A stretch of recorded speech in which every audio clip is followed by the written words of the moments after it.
like that being no collision.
Good evening and welcome to the May 2024 Town of Poughkeepsie Zoning Board of Appeals.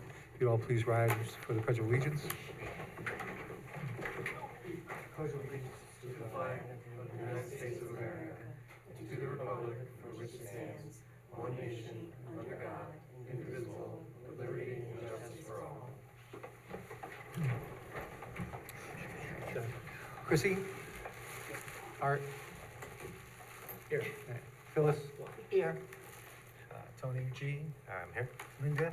Here. We have two members that are absent tonight, so Linda, you're an alternate, but you'll be a voting member tonight. For anyone unfamiliar with the procedure here before the Zoning Board of Appeals, there's an agenda up here. Each item will be taken in the order on the agenda. The applicant will come forward, be sworn in, describe their application. There may be some questions from board members. Then the public can comment on it. There are people here in the audience, and also this meeting is in a hybrid format, so you can appear via Zoom or on the phone. The link is on the website for anyone that doesn't have it. So let's begin with item number one. That's Splash Car Wash. Is that going to be adjourned or just? Adjourned again? Yes. It's still, okay. Yep. Is there a date to adjourn it to, or was it adjourned at the last meeting? June 8th? July 8th. July 8th, July I'm 8th. seeing. July? July 8th. On the agenda, it says July 8th. That's number two. That's number two. That's number two. Oh, First one is Splash Car. You're right, Splash Car, they want it to be adjourned to June. Okay, then I'll move to adjourn this to the June meeting. Second. Any discussion? All those in favor signify by aye. Aye. Any opposed? And that motion carries. That brings us to item number two. That's Vassar College, 189 Manchester Road. There's a request by the applicant to adjourn that to the July 8th meeting, so I'll move to adjourn it to July 8th. Second. Any discussion? All those in favor signify by aye.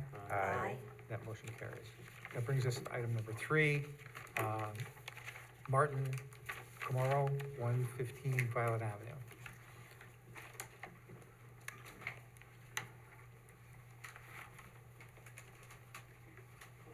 Okay, if you would just state your names Were they both sworn last time? Okay. You still under oath? Oh, sorry.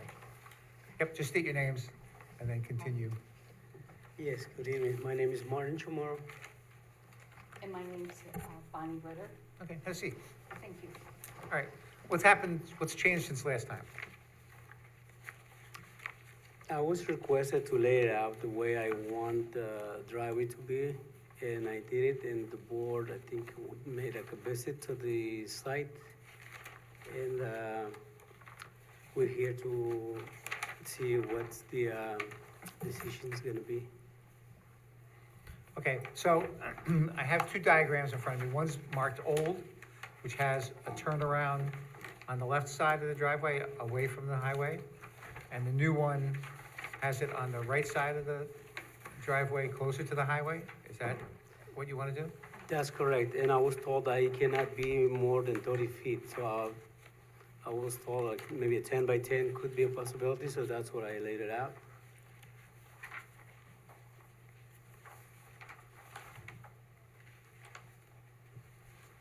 Okay, so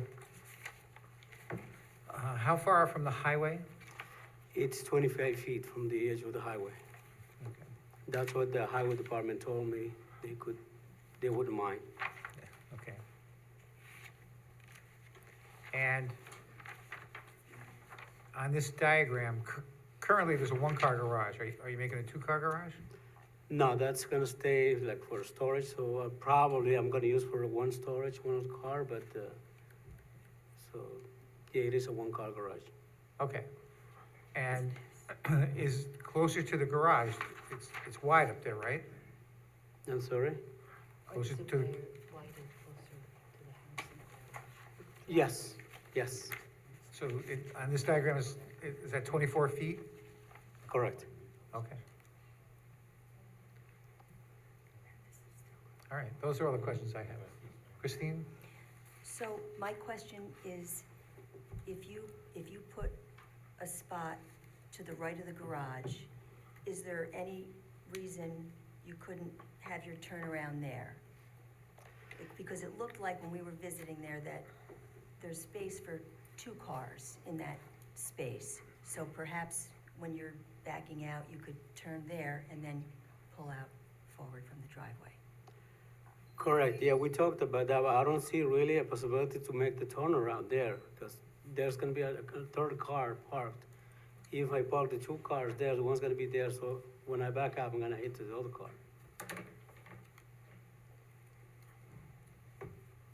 Okay, that's all, thank you. Thank you. Art? Yeah, we were there, as most of us were, and we had no real problem backing out of that driveway. You just have to pay attention. The only problem that we had was at the very end of the driveway to the right, there's a bush that can block the line of sight up Route 9G. And that was really the only difficulty. My concern is that if we allow this, everybody along Route 9G is gonna wanna do the same thing. May I say something? Sure. You've already allowed it. There's houses down the street with turnarounds, and there's houses north. We with haven't allowed it. turnaround. They already are on that street. I know that, but I don't believe this board allowed that. I think that's before this board. But once it's established, you Okay. can't take it And- away from somebody else. That's discrimination. Here we go. I believe we can. The zoning board of appeals, it's an appeal to change the zoning laws, right? So we don't have to grant it. It depends on whether those are pre-existing, it depends on whether they're legal. I have no recollection of granting any variances. Nor have I, in all the years I've been on this board. And you've been here longer than me, I've so. been here 20-some odd years, yes. And I don't recall ever granting one. I know people put them in, and we had no luck getting them taken out, but others we have had taken out. But We have, it's gonna yeah, we haven't proliferate. had them removed, yeah. It's gonna proliferate, and I think we're gonna have a problem, and it's gonna, my thought that's it's gonna end up being a parking area, no matter what we do. Most of them are. I'm against it. Okay. Phyllis?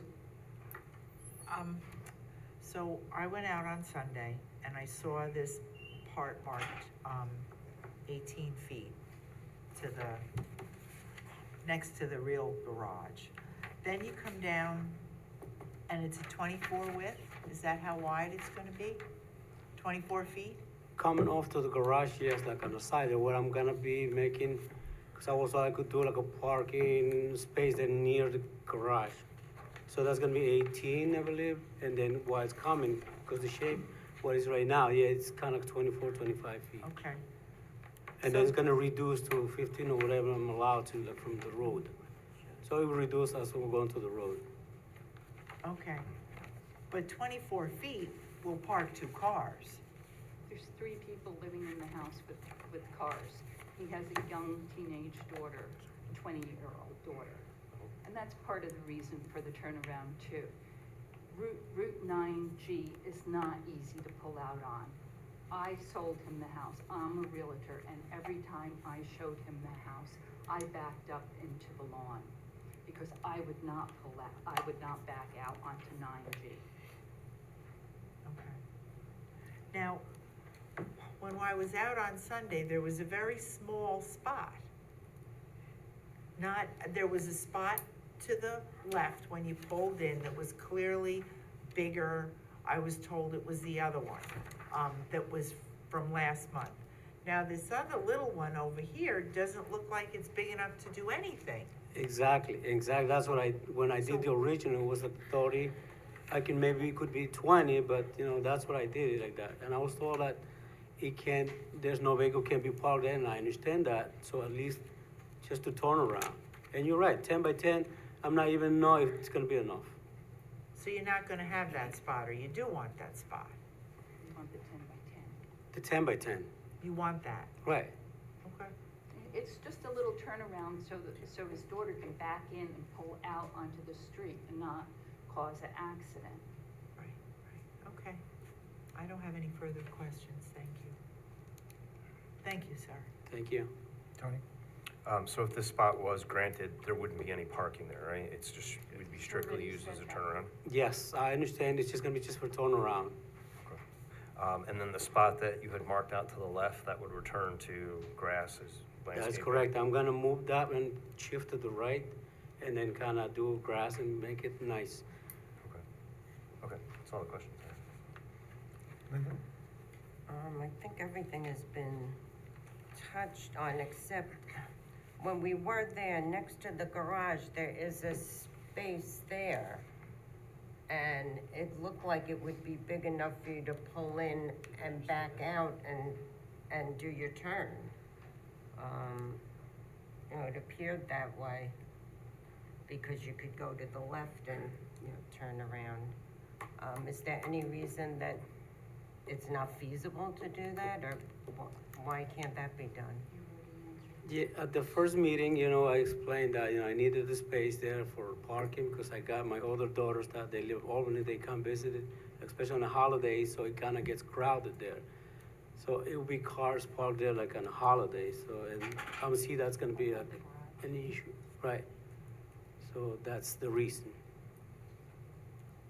Thank you. Thank you. So that spot to the right of the garage, you're gonna pave that or use that as parking? I'm gonna pay that, I'm gonna use this parking when I get visitors, and then the other side is kind of 2 cars, my daughter, my nephew, and we can kind of back up to the turnaround and get out. That's a good, I say, I laid it out, I put the ribbons there, and kind of makes sense what I'm trying to do, like going with, not over exceeding the sizes. And is it gonna all be blacktop or concrete or just stone? I'm trying to blacktop it, yes, because the previous was blacktop there, so I'm just trying to make it, more space.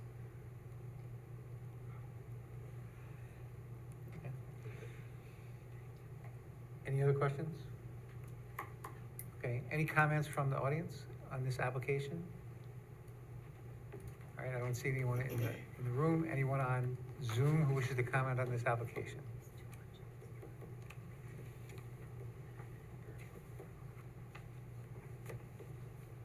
All right, I don't see anyone. So I'll move to close the public hearing. Any discussion? All those in favor signify by aye. Aye. Any opposed? That motion carries. And I'm sorry I didn't mention this before, but We'll go through each of the items on the agenda. Anytime that the record is closed, we'll move to the next item. At the end, when we reach the end of the agenda, then there may be a short break, but then there'll be a period of deliberation. There's no further testimony or evidence taken at that time, and we'll make our decision. You can either wait till the end of the meeting, or you can check with the zoning administrator in the morning, or it'll be on the website in a short amount of time. Okay? Great. That brings us to item number 4. Appreciate it, thank you. Okay. 80 Vassar Road.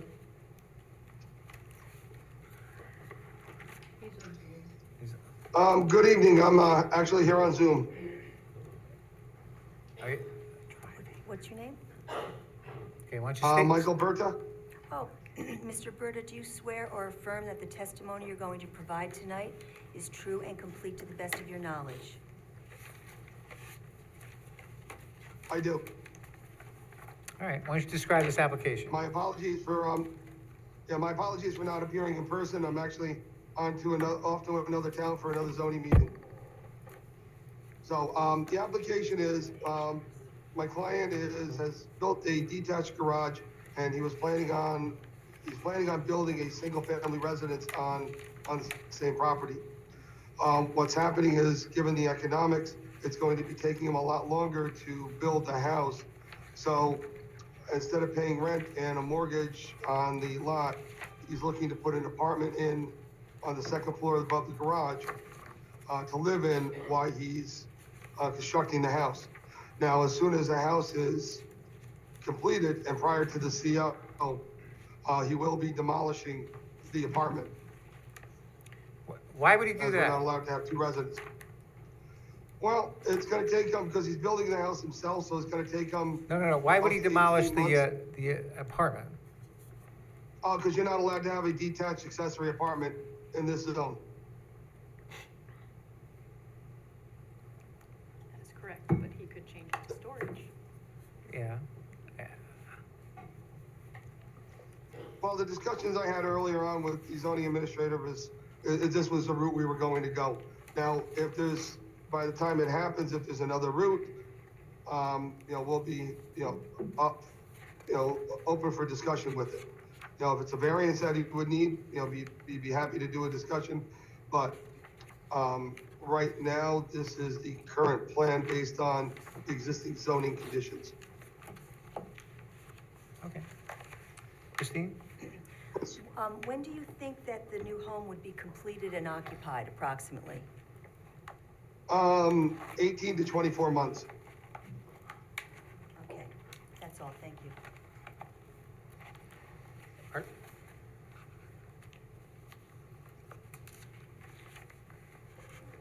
I'm okay, no questions. Phyllis?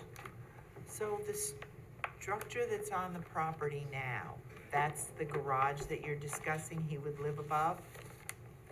Correct. And we need to add a small addition just for, heating systems and mechanical systems. That's the addition in the back. Okay. Cause when we did the site visit, it looked like it was all set to be lived in. You're saying that's not so? Well, downstairs is his workshop. Upstairs is empty right now. I mean, it was set up, what he was going to use it as his workshop and a place for his guys to take breaks when they were building the house originally. That's why it has the dormer and like that. But there's no plumbing, there's no mechanics to the second floor right now. Okay, thank you. So that was the original game plan. Okay.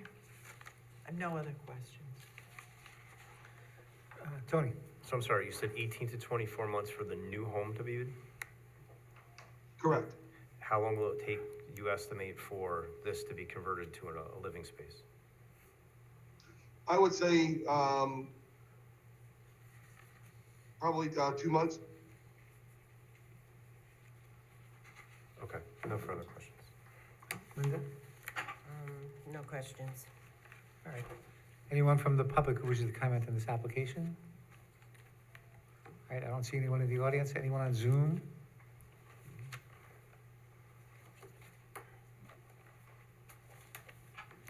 All right, I don't see anyone, so I'll move to close the public hearing. Second? Any discussion? All those in favor signify by aye. Aye. Any opposed? The motion carries. And again, you can check in the morning with the zoning administrator. Okay. I appreciate it. Thank you for your time on the application. Thanks again. Have a great evening. Okay, good luck on your next one. Thank you. All right. Next is Camelot Village, 589, 621 Sheaf Road.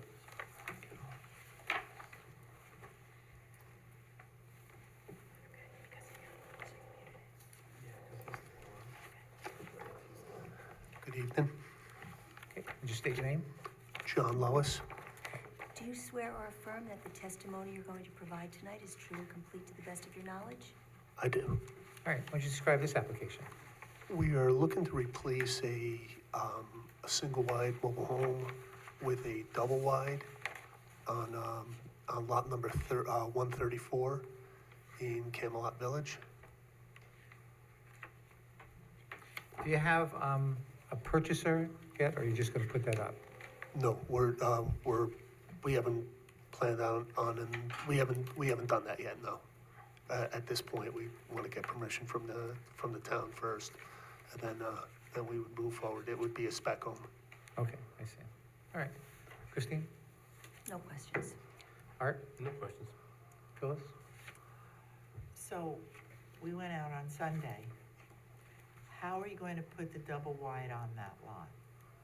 Is So it it would, so it would be an end entry unit. Our thoughts are that it would be a 20-foot wide unit, but it would be shorter than than what was there. The original home allowed for it was like 16 feet off the road, and it was really difficult when they parked their car, the back of the car stuck out onto the park road. So we were hoping to get a shorter home, wider but shorter, and allow us better parking so that you weren't sticking out onto the road when you had cars there.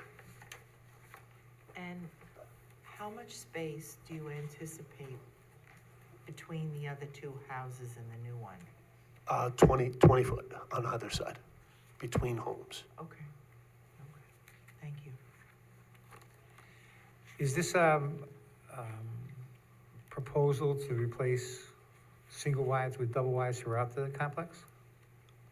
When possible, it's not always possible, but in the cases where it is, we'd like to go for variances when possible for that.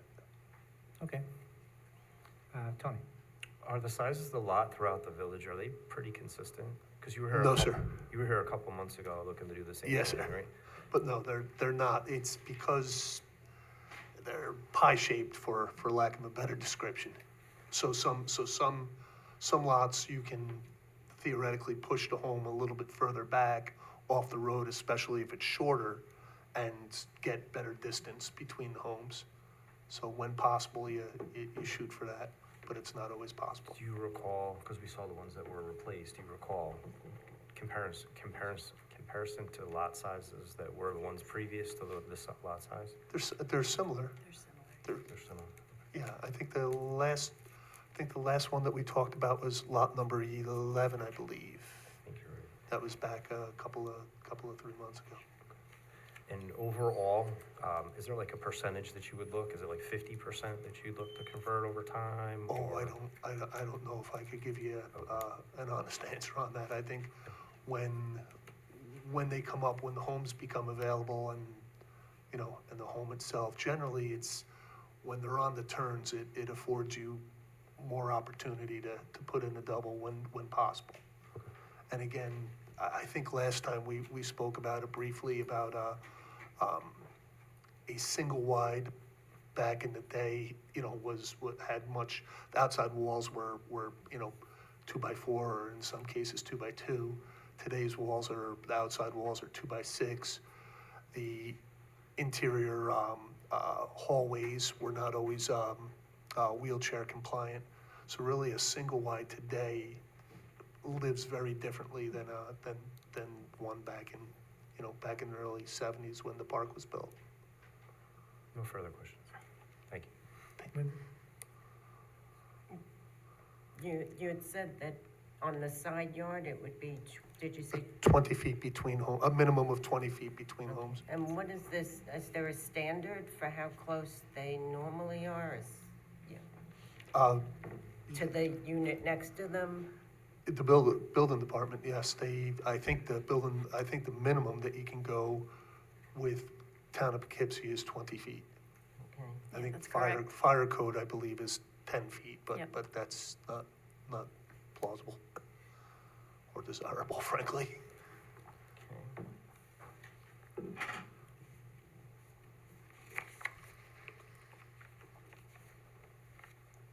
How far this single, if it was a single, how far is it, was it? The single that was there was a 14-foot wide unit, so outside dimension was 14, so it's an additional 3 feet that you're losing on either side. But the length of the home was a 70-foot home as opposed to like a 50 or a 48, somewhere in that range. We haven't determined it. It's, so, and in many cases, we look to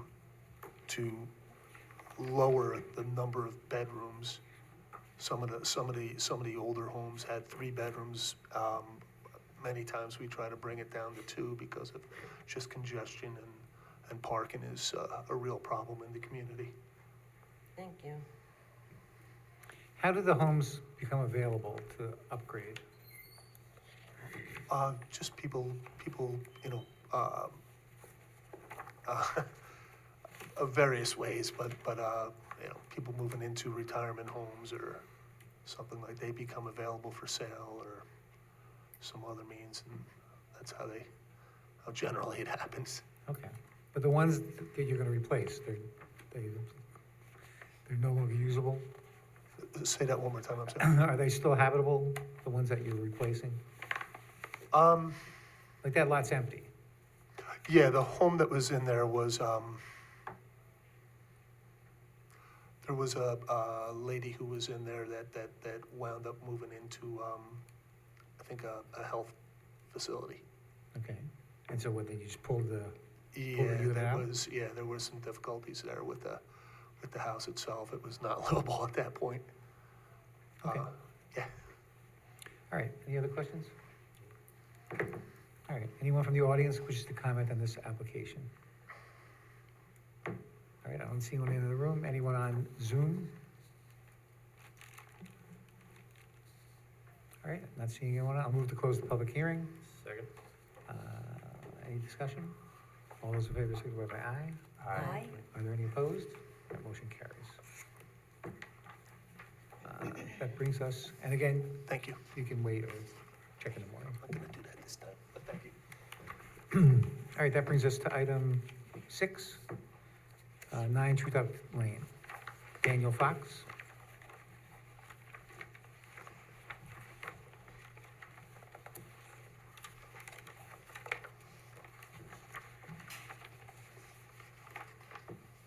All right, why don't you state your name? Daniel Fox. Mr. Fox, do you swear or affirm that the testimony you're going to provide tonight is true and complete to the best of your knowledge? I do. All right, why don't you describe this application? Yeah, I'm looking to fence in my backyard. My property has 2 frontages. The front yard is 9 Treetop, the backyard frontage is Hemlock. Okay, and you provided a diagram. And I see that you started the installation, and that wire fencing is what you intend to use? Yep. And my recollection was in the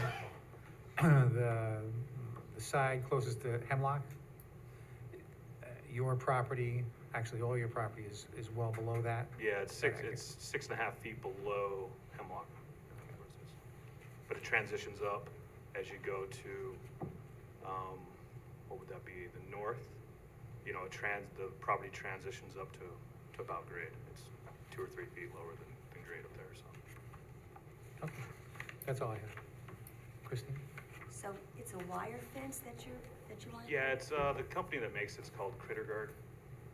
So it's all powder coated matte black. The wire is 4x4 squares, tied wire, so. Thank you, that's all. Art? You're not going up to the top of the hill, that, you're No. gonna stay that black line of posts that's just behind the pool area? What's that? There was like a line of posts behind the pool area, is it a pool you got back there? Yeah, I got a, pool, but, There's some posts in the ground, the black, is that where the fence is gonna be, about halfway up the hill? yes, close to the road up there, yeah. Oh, you are good, well, My property line borders between, it transitions from 28 feet up to about 15 feet from the road. So it narrows as it goes up towards the road. okay. And you want this 8 feet tall? It's gonna be 7 feet, 6.5, 7 feet, yeah. Okay, that's all, thank you. Phyllis? If you could just describe the installation, it's not gonna be, are you gonna run it 7 feet up, or are you going? No, so the wire mesh itself is 7 feet, but I'm overlapping the ground 6 inches to kind of keep my dog from wanting to dig underneath it. So the finish height will be 6.5 feet. Thank you. I have no other questions. Okay, Tony? No further questions. Linda? No questions. So if we grant, although you've asked for 7 foot for a 3.5 foot variance, if we gave you 6.5, is that sufficient for you? Yeah, absolutely. All right. Anyone from the audience who wishes to comment on this application? All right, I don't see anyone. Anyone on Zoom? All right, I don't see anyone, so I'll move to close the public hearing. Second? Any discussion? All those in favor signify by aye. Aye. Are there any opposed? That motion carries. Thank you. Thank you. That brings us to item 7, 22 Thomas Avenue. Yes, Why don't you state your name? Steve Perez. Mr. Perez, do you swear or affirm that the testimony you're going to provide tonight is true and complete to the I best do. of your knowledge? I do. All right, why don't you describe this application? So, this is for a front porch remodel in my home. I'm actually ripping out the existing 6x6 and I'm adding to the right side. As you guys can see, the driveway is like right next to the front door. On the picture, it's not gonna exceed what's there now on the left side. And that's pretty much it. So are you taking down what's existing there now? I am, yep. Okay. And then it's going more to the side? It's going more to the right side, yeah. All right. Christine? No questions. Art? No questions? Phyllis? No questions. And just the new porch, the part that you're replacing, that gonna be the same size as, It's gonna sort of come out 2 extra feet forward toward the road. okay, So it's gonna be 7.5, 8 feet, and then it's gonna go 7 feet, and then to the right, it's gonna be 6 feet by like 12 or 13 feet on the right side. Kind of like an L shape. and on your diagram, you show 20 feet with an arrow, is that to, The 20 feet is total. okay, Yeah.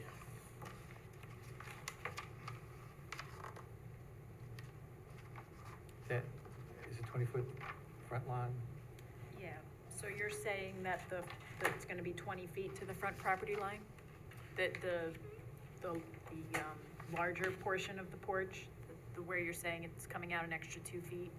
Yeah, That it's gonna- still gives you 20 feet to the front property line? Oh, no, it's gonna be more. It's gonna be more than 20 feet to the front. Okay, Because right now I think it's 30-something feet to the front, okay, so it's only coming out just a little bit more than what's there now. got it. Okay. Tony? I'm sorry, just to clarify, the existing is staying and you're redoing it? or No, that's- I'm taking all that out. Okay, and then you'll add on, like, Yeah, replace that and add on? It's gonna be so- added on to the right side where there's more room. You know, So the it's- existing will just be redone? Right where and it's it'll at. be, okay, all right. That's it, no questions. Linda? The new one appears to be shorter though, correct? Say again? the new porch that you're proposing looks like it's shorter than the one Yeah, the that's right in side, the the new landing one, that's yep. there now. It's only gonna be 6 feet. It's gonna be like an L type thing. Okay, thank you. No further questions. When you're measuring, are you counting the steps on that No. entranceway? No, Okay, so it's gonna be eight feet by, it's gonna be 8 feet, like the projection on the, like the existing is 6 by 6. right, So the new one's gonna be like 8 by like 7, mm-hmm, and then I'm gonna extend this side another 13 feet. And then the projection of the steps is gonna be another like 3 feet. okay. Forward? We don't count that, right. Okay. Anyone, who wishes to comment on this from the audience? All right, I don't see anyone.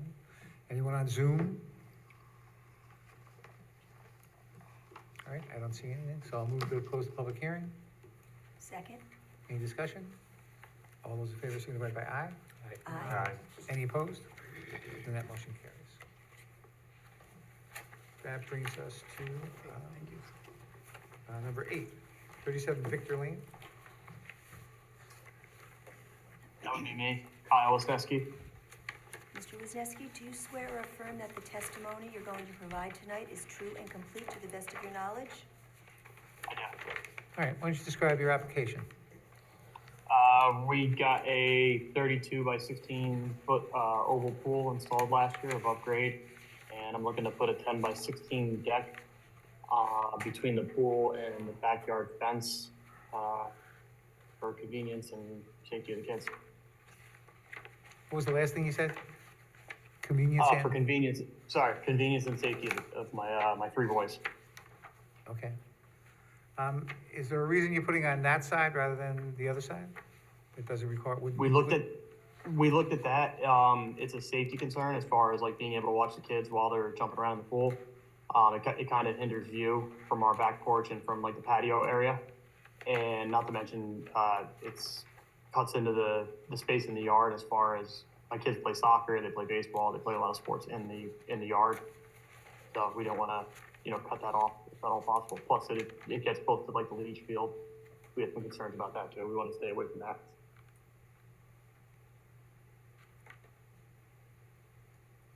How old are the kids? Gonna be 9, just turned 6, and just turned 1. Okay.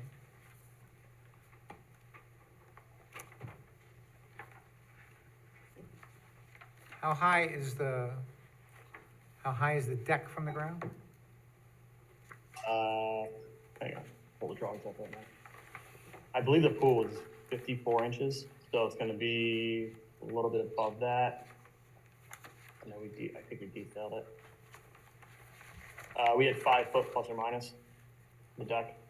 Okay, and then a railing? They already applied. Yeah, we put the building permit in. I think we had 3'4" for the railing height. They already applied for the building permit, so they meet all the safety issues. And the fence behind it is 6 foot vinyl.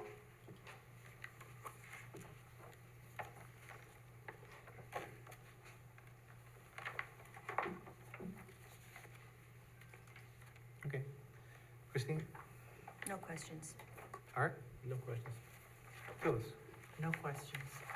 Tony? No questions? Linda? No questions. Anyone from the public who wishes to comment on this application? All right, I don't see anyone. Anyone on Zoom? I'm not seeing anyone, so I'll move to close the public hearing. Second. Any discussion? All those in favor signify by aye. Aye. Any opposed? That motion carried. All right, thank you, everybody.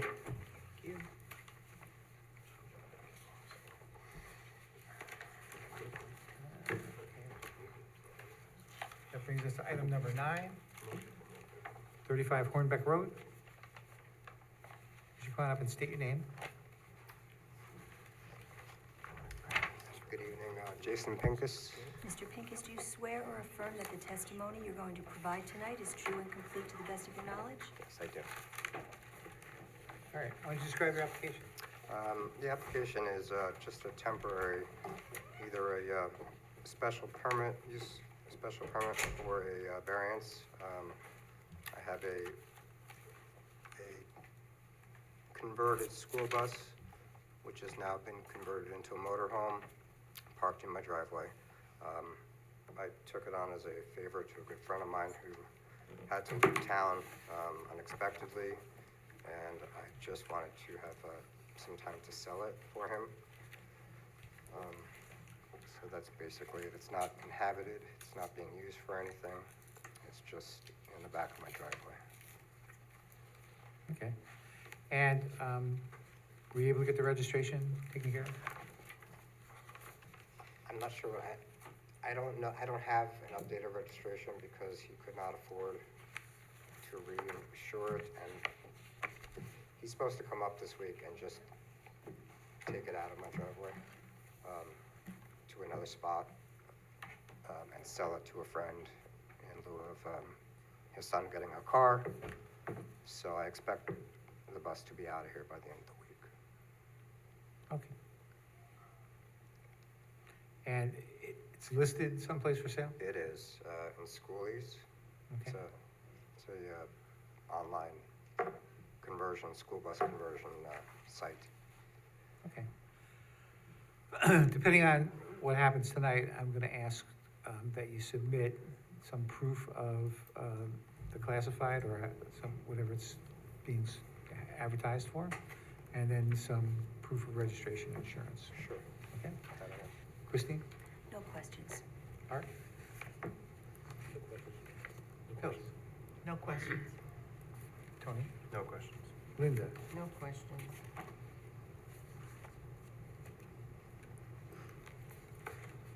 Anyone from the public who wishes to comment on this application?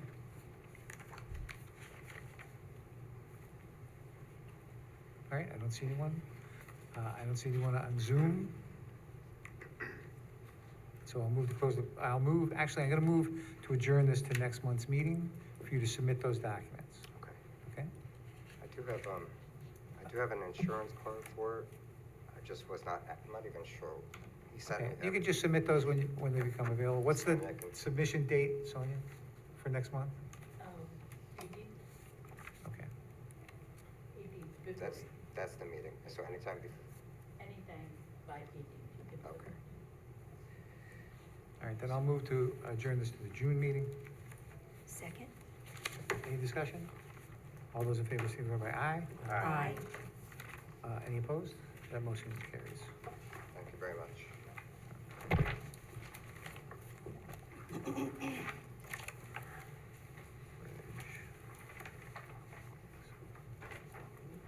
Okay.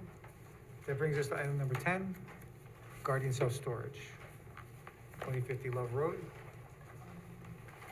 Might be late, so we'll You might be late, okay, then I'll put that on for a second call. Brings us to item number 11, 829 Main Street.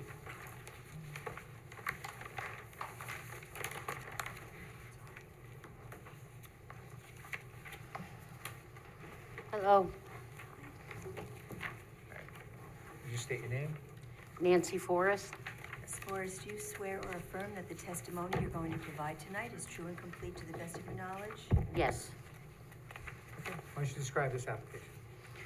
Okay, the Acropolis Diner has been sold, and the new owner is currently already working on re-landscaping. I believe the parking lot is being redone. As you probably have seen if you did the site visit, the building's kind of in rough shape. So what we want to do is put channel letters on the front of the building. What we have proposed to you, you have listed as 47.5 square feet based on the way you calculate square footage. In reality, the amount of signage is 30 square feet. If the city and the line were to be the same height as a diner, then it would be 47.5. So, since the ATC zone has been put in after Acropolis, for the size of the building, we calculate, there's a formula to use to calculate for the square footage of the front of a building, the entire square footage of the front of the building. and what size the letters should be. And in doing that, when they landscaped the front, they were going to remove the 50 square foot pylon sign and not replace that. And then on the side of the building existing, I believe you have a copy of the existing, there is currently a sign for Acropolis there that is 48 square feet. We're proposing a 24 square foot sign there for the Taft Avenue traffic and coming in 44. Everything's gonna be cleaned up and redone. It's gonna look quite nice. But that's like I said, that's really 30 square foot a sign. It's the appropriate size for the front and the facade of the sign. The county was actually, their response I was quite pleased with. For a change. That's pretty much it. Where the current building has the pale blue it is now. I guess it was a really blue. If you look at the Taft Avenue side, you can really see it in the existing one. So it'll be half the size of that sign, and that blue there will now be red and not lit. The red stripe will not be lit. So, how big is the diner letters? How big are the diner letters? The diner letters are 15 inches, so roughly here. I'm getting pretty good at it. But that's here in front of you, not up and on the building. And that's, the 15 inches are the one that you submitted with your application? Yes. I think we have two other ones. Yes, the county asked for that, and I think it's pretty obvious that what the 15 square foot is just definitely not gonna work. The other one at 24 really is not sufficient either. I think if you put them side by side, you can clearly see that what is actually 30 square feet is really not large.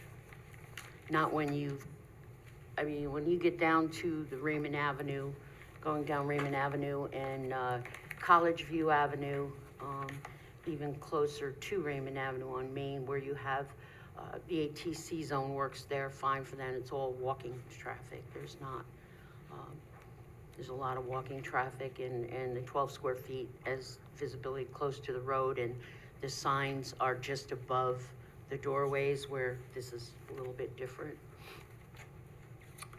They just that's where you kind of cut it off to be the ATC zone.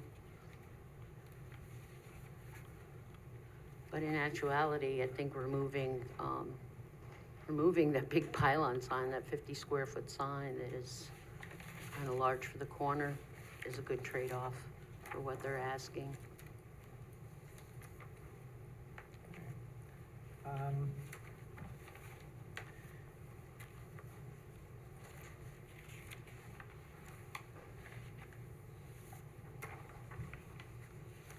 And the Taft Avenue side, you describe as in sheet 2.1, you say it's 2 feet by 12 feet? Let me get mine here.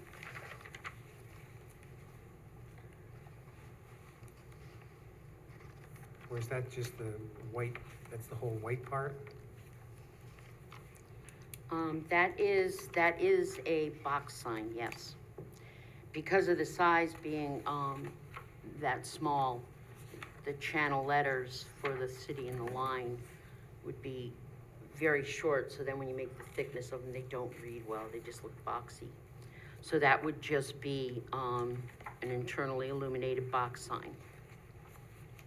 Okay, 2 by 12. Yes.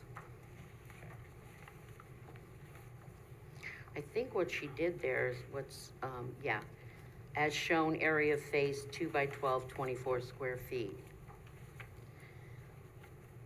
It's confusing because she wrote above 2 by 24, that's what's there now, 48 square foot, a 2 foot by 24 foot.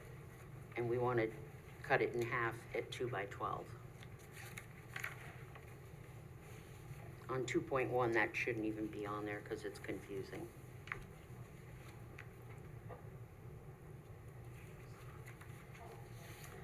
And the one that you have sheet 1.3,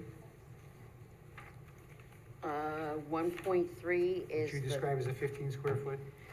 yes, which is definitely too small. Well, how big are the diner letters? Oh boy, in here, does she even have that? Hold on one second. Give me a second.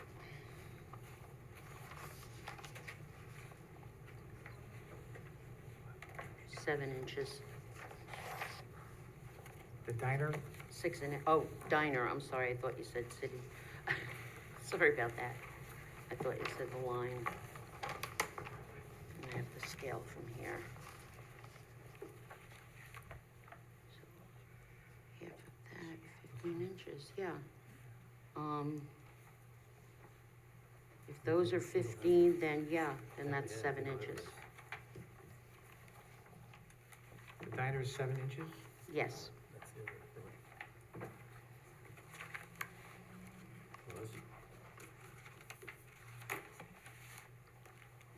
One second.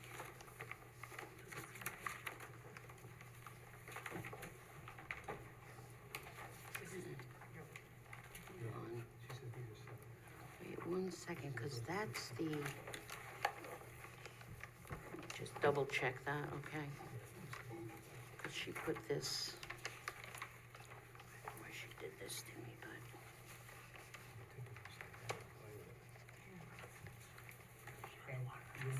Yes. Yes, that's correct.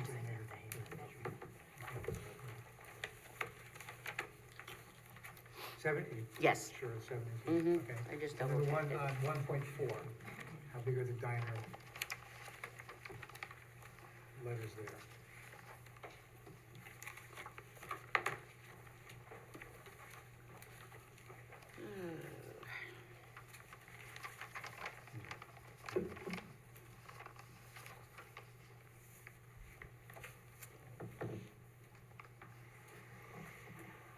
They're about 11.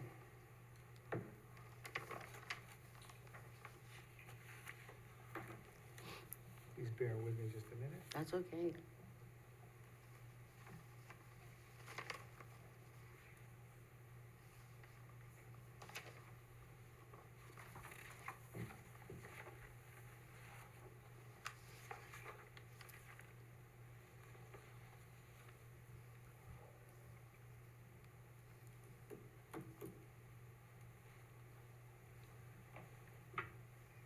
So on the one, sheet 1.3, you say that's a 15 square foot? The way you calculate it, if you take the height of the diner letters by the width of the whole thing, yes, that's 15 square feet. If you calculate it as the city and line being their own square footage and the diner its own square footage, it's 10 square feet. 10.1.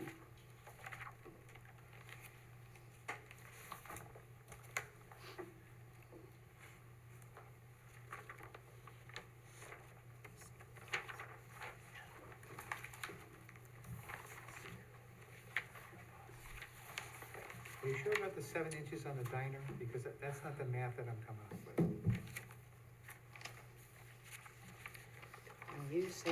I'm using the actual scale of the, Well, if the whole thing the whole thing is 10 feet, 3 inches, and the diner, and it's only 7 inches high, that's less than 10 square feet.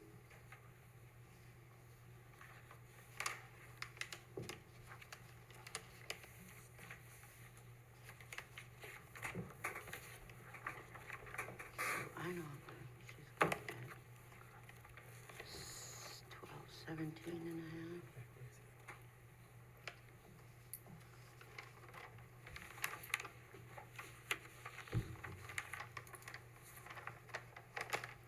I may be incorrect, just give me 1 minute if you would. I don't want there to be any errors on either of our sides. Okay, Yes, on 1.2, that was incorrect. The lines she has drawn over, those letters are actually, the diner letters are 30 inches on that. Sorry about that, not Dean. And on the 1.3, they are 17.5. I'm glad I brought this over because the way they're reading And is so- incorrect. So, the 1.4 is correct in the 24.6 square feet. If you calculate your way, 17.3 if you calculate the 3 words as their own square footage, as actual signage. So, The 1.2, the one we're asking for, that you have at 47 square feet, is actually, if you square foot the diner and the city and the line as signage, is 30 square feet.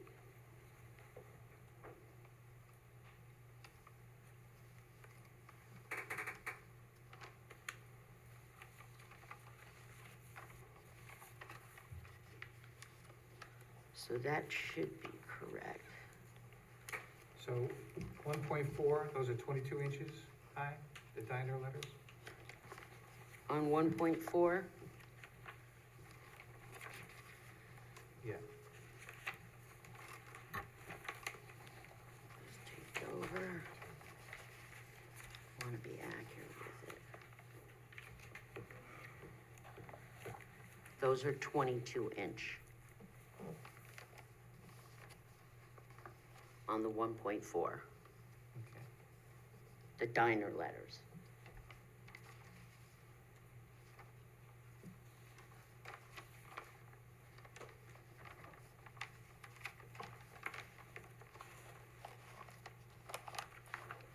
All right. I'm sorry. Six, okay. Christine? You're right, okay, there we go. No questions. Art? No, I think I'm okay with the sign, but, and I think you answered the question, but the, excuse me, all the striping on the top of the diner, none of that's gonna be lit, right? It's not gonna be No, any all fluorescent, that new red striping that's Just pulling paint. out, that it's just, yeah, And there's no other lighting. it's gonna be up- like a composite. There's no other lighting up there, Covered. there's no other strip lighting up there. We don't have anything else up there, Okay. no. I don't have any questions. Tony? No questions. It's gonna look really nice when it's done. Linda? No questions. All right, anyone from the public who wishes to comment on this application? All right, I don't see one in the audience. Anyone on Zoom who wishes to comment on this?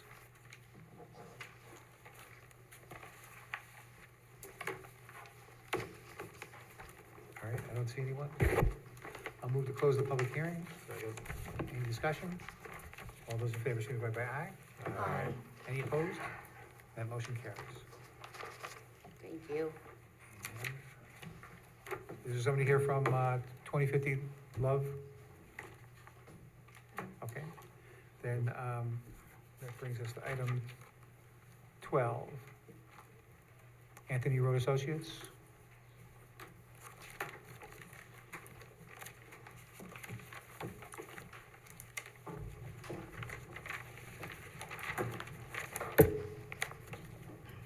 Just state your names. Hi, good evening. My name is Danielle Stark. I'm here on behalf of Labella Associates. You're connecting right now.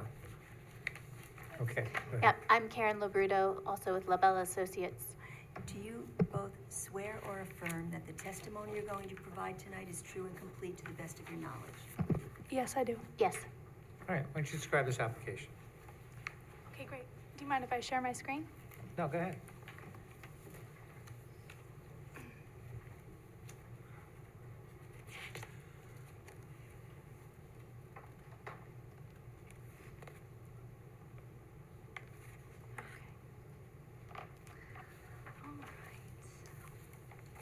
Good evening. As I stated, my name is Danielle Stark. I'm here on behalf of Labella Associates, and we're here to present to you the Route 9 Mazda dealership area variances for your approval. All right, you wanna give her a throat thing? Okay. Something? Mint? I'm Or sorry? mint for your throat? Oh, no, thank you. I do have water back there, thank you. Okay. So this is being set forth for approval for a few area variances that were previously approved back in 2019. But they've since expired, so we're here to request approval. A little bit of project background. This is for the Mazda dealership on Route 9, located at 2309 South Road. It's located in the Business Highway Zoning District, and we're here on behalf of our applicant, Anthony Road Associates, LLC. It's currently a 14,537 square foot dealership, which handles sales and services to their vehicles. And what was previously approved was site plan approval for a 15,577 square foot building, including 2 building additions on the east side and a service drop-off area on the south side, with 362 parking spaces. That was granted by the planning board in 2022. This is just a brief overview of the approval history. But what's most important is that the existing facility has outgrown its current property in terms of parking and storage needs due to the increased sales and services. The applicant and operator has sought expansion to the facility to accommodate the new vehicle and used vehicle inventory demands, customer parking for service and sales, lease returns, and employee parking. In addition, the dealership is being upgraded to the new Mazda Retail Evolution design, which includes updated signage and facade treatments, building remodeling, and new internal traffic circulation and parking.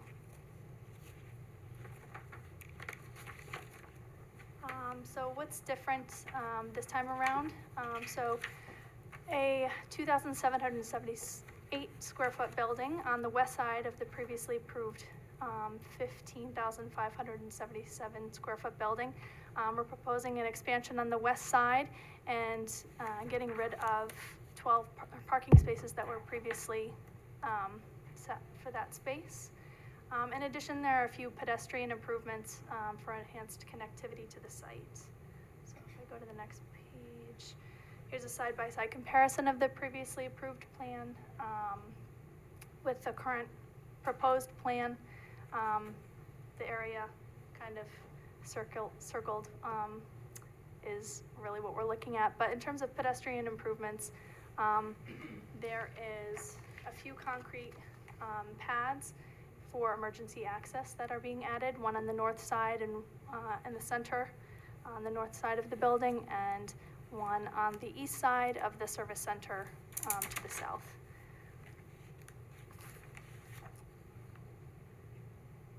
So, as previously mentioned, we're asking for relief from a few variances. The first of which is the section 210-35E for the required minimum front yard. The second is section 210-89A for motor vehicle sales and service. And third is section 210-12 for trash and storage containers and receptacles.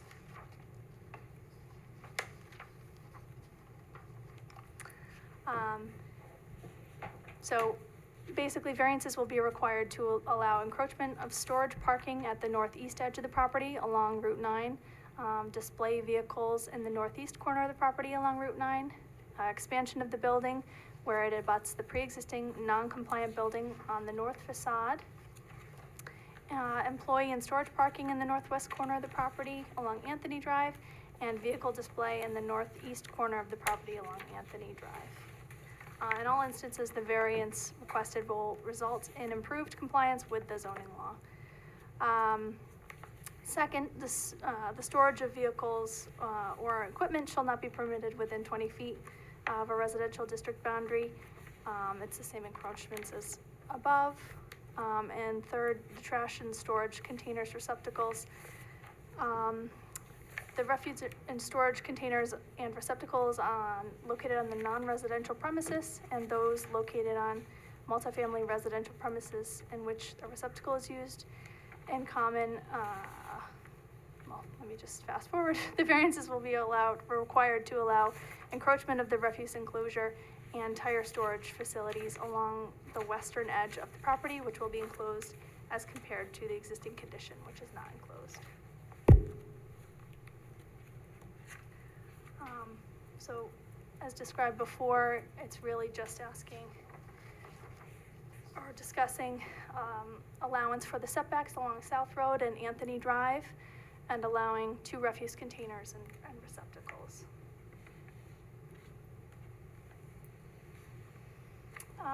When addressing the variance criteria, we believe that it will not have an undesirable change in character because this project site abuts undeveloped land and zoned RM to the northwest, abuts BH zoning district at the southwest corner, which was recently approved for rezoning from R20 to BH, and abuts an undeveloped area that is zoned for residential RM to the west with no plans of future development.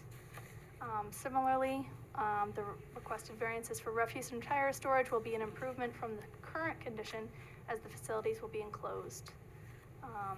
And though these facilities will be adjacent to RM zoned rear portion of the project parcel, the area is presently undeveloped and under common ownership with no development plans. The requested variances for encroachment in the front yard, vehicle storage buffer, and the refuge and storage buffers are necessary to adapt the current facility to the storage, to the current needs of the Mazda dealership and cannot be achieved without granting of the requested area variances. The variance requested will result in improved compliance with the zoning law and therefore should not be considered substantial. In terms of adverse environmental impacts, in September of 2019, the planning board as lead agency for the seeker on this project issued a negative declaration and notice of determination for non-significance. And lastly, the dealership has been in operation as a car dealership for many years preceding the current ownership and tenancy, and the applicant operates the existing business on the property, which has outgrown its current facility. So that's the project and our proposed request for area variances in a nutshell. Do you have any questions? I do. Okay. The changes that you described, Yes. do they in any way have a greater impact on the environment or the neighborhood than the variances that were previously granted? No. I would say that they're identical. Essentially, you granted variances for parking storage and regular parking, and encroachment of the existing building, and the refuse container within the required buffer for the RM district. And so there's no change in that. The amended site plan is essentially a small addition to the west side and the loss of 12 parking spaces with improved pedestrian conditions. So as far as environmental effects, insignificant. Okay. That's all I have. Christine? No questions. Art? No questions. Phyllis? No questions. Tony? The addition to the building, what's the purpose for that? Is that additional sales for? I believe it's for,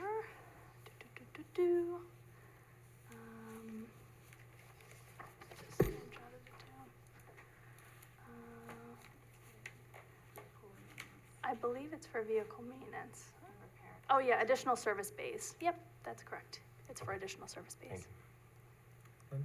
No questions. All right, anyone from the public who wishes to comment on this application? I don't see anyone, and if you would unshare your screen. Anyone on Zoom who wishes to comment on this application? All right, I don't see anyone, so I'll move to close the public hearing. Second? Any discussion? All those in favor signify by aye. Aye. Are there any opposed? That motion carries. And again, you can wait till the end of the meeting or find out, call the administrator. Okay, thank you for your time.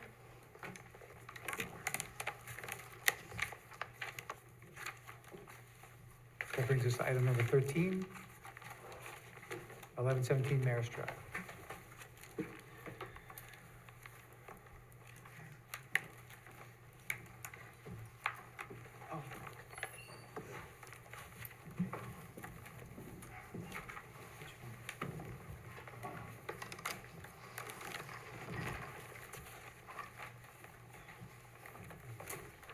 Would you state your names? Good evening. Jonathan Kosser? Brandon Petrella with Maury Architects. Rona Bork. Do you swear or affirm that the testimony you're going to provide tonight is true and complete to the best of your knowledge? We do. All right, why don't you describe this application? I apologize, I disconnected from Zoom. If you just give me one moment, I will share my screen.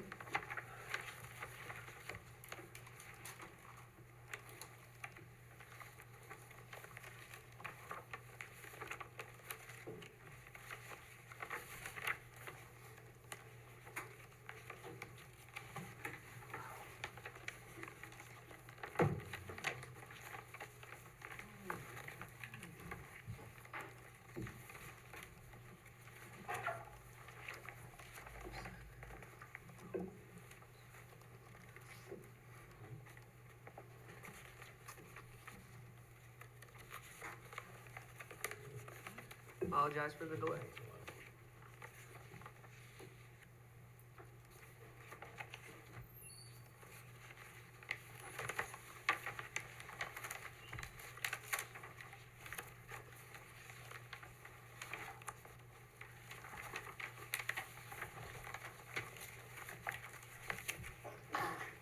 Bless you.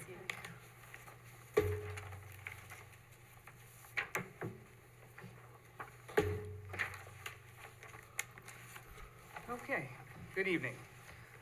We're here representing the site 1117 Marist Drive. It's located exactly east of Marist College and north of Marist Drive. Our site's unique in the fact that it's surrounded by 3 roadways: North Road, Marist Drive to the south, and Route 9. We'll zoom in here. You'll see our site is comprised of 2 buildings. I'm sure you're mostly familiar with this site. I'm sure you've all seen it before. There is an automotive vehicle maintenance located in the building to the lower right, which is the southeast. And then in the larger building, which we refer to as Building A, there's a few tenants in there. There's currently the fuel station and deli. There will be a future pizza place in that location. There's a banking branch. There's another deli cafe located in the west side of the parcel. There's Pad Mango, a restaurant also on the west. Fifth Avenue Nail Salon. Am I missing anybody? Liquor store. Oh, and the liquor store as well. Is And a dry located- cleaner. And the dry cleaners are located in Building B. Our site is accessed via North Road. You'll see we have an inn off of North Road. Or if you're heading west on Marist Drive, there is an inn on the east side and a west on the, and out on the west side. Here's a little view of kind of how it looks today. It's a little different. This photograph's a little dated, but what you're seeing in the top photograph is the automotive repair with red cap in the back side of it to your right. What we affectionately call the pink building in the very rear, which is part of Building A. And the very beginnings of the left there, you're seeing the deli and fueling station. And then at the bottom, you're seeing the rest of Building A, the frontages there, and there's those businesses I just discussed. As you can see, it's kind of a menagerie of different canvases and signages. It's obviously dated. The site's in dear need of repair. My clients are very recent owners, and that's why they're here. They're trying to improve the parcel. Just a quick sighting of the buildings. If you look closely, you'll see a dotted line that runs the perimeter. Those are obviously our yard lines. You can see currently Building A has a large chunk of it, which is actually already in the rear yard. Building B has segments of it that are in what is technically a front yard along North Road, but I believe we're referring to that as a side yard with the Route 9 and Marist Drive portions as our technical front yards. Here's the proposed site plan. I don't want to go too much into it, but we're basically improving through changes to the layout of the parking. We're improving the traffic flow through the site. We've had several meetings with the planning board. We're obviously in front of them for this project. What our intended improvements are was, one, much safer pedestrian flow, much safer traffic flow. So we've integrated paved walkways, designated walkways, lost some parking spaces, rearranged some parking spaces, widened travel routes around the canopies for the gas stations and to the rear of the building. The reason we're here, part of the reason we're here is for a small area variance. The deli and fuel station would like to add a walk-in beer cooler. I'm gonna zoom in a little bit right here. As I noted, they are located here on that interior corner. There's not really a place to put this cooler except for this inside corner between the pink building and what we call the deli. As you can see, a portion of that is actually over our yard line, and that's one of the area variances we're seeking tonight, is to have this 150 square foot beer cooler be able to be installed. Along with that, the lot is currently 1.4% over lot coverage, building area. So obviously we're increasing our building area slightly, which is 0.2%. So what we're trying to do is just get everything all rolled in together, and we're asking for a 1.6% lot coverage variance, going up from 35% to 36.6. But again, our actual increase is only 0.2%.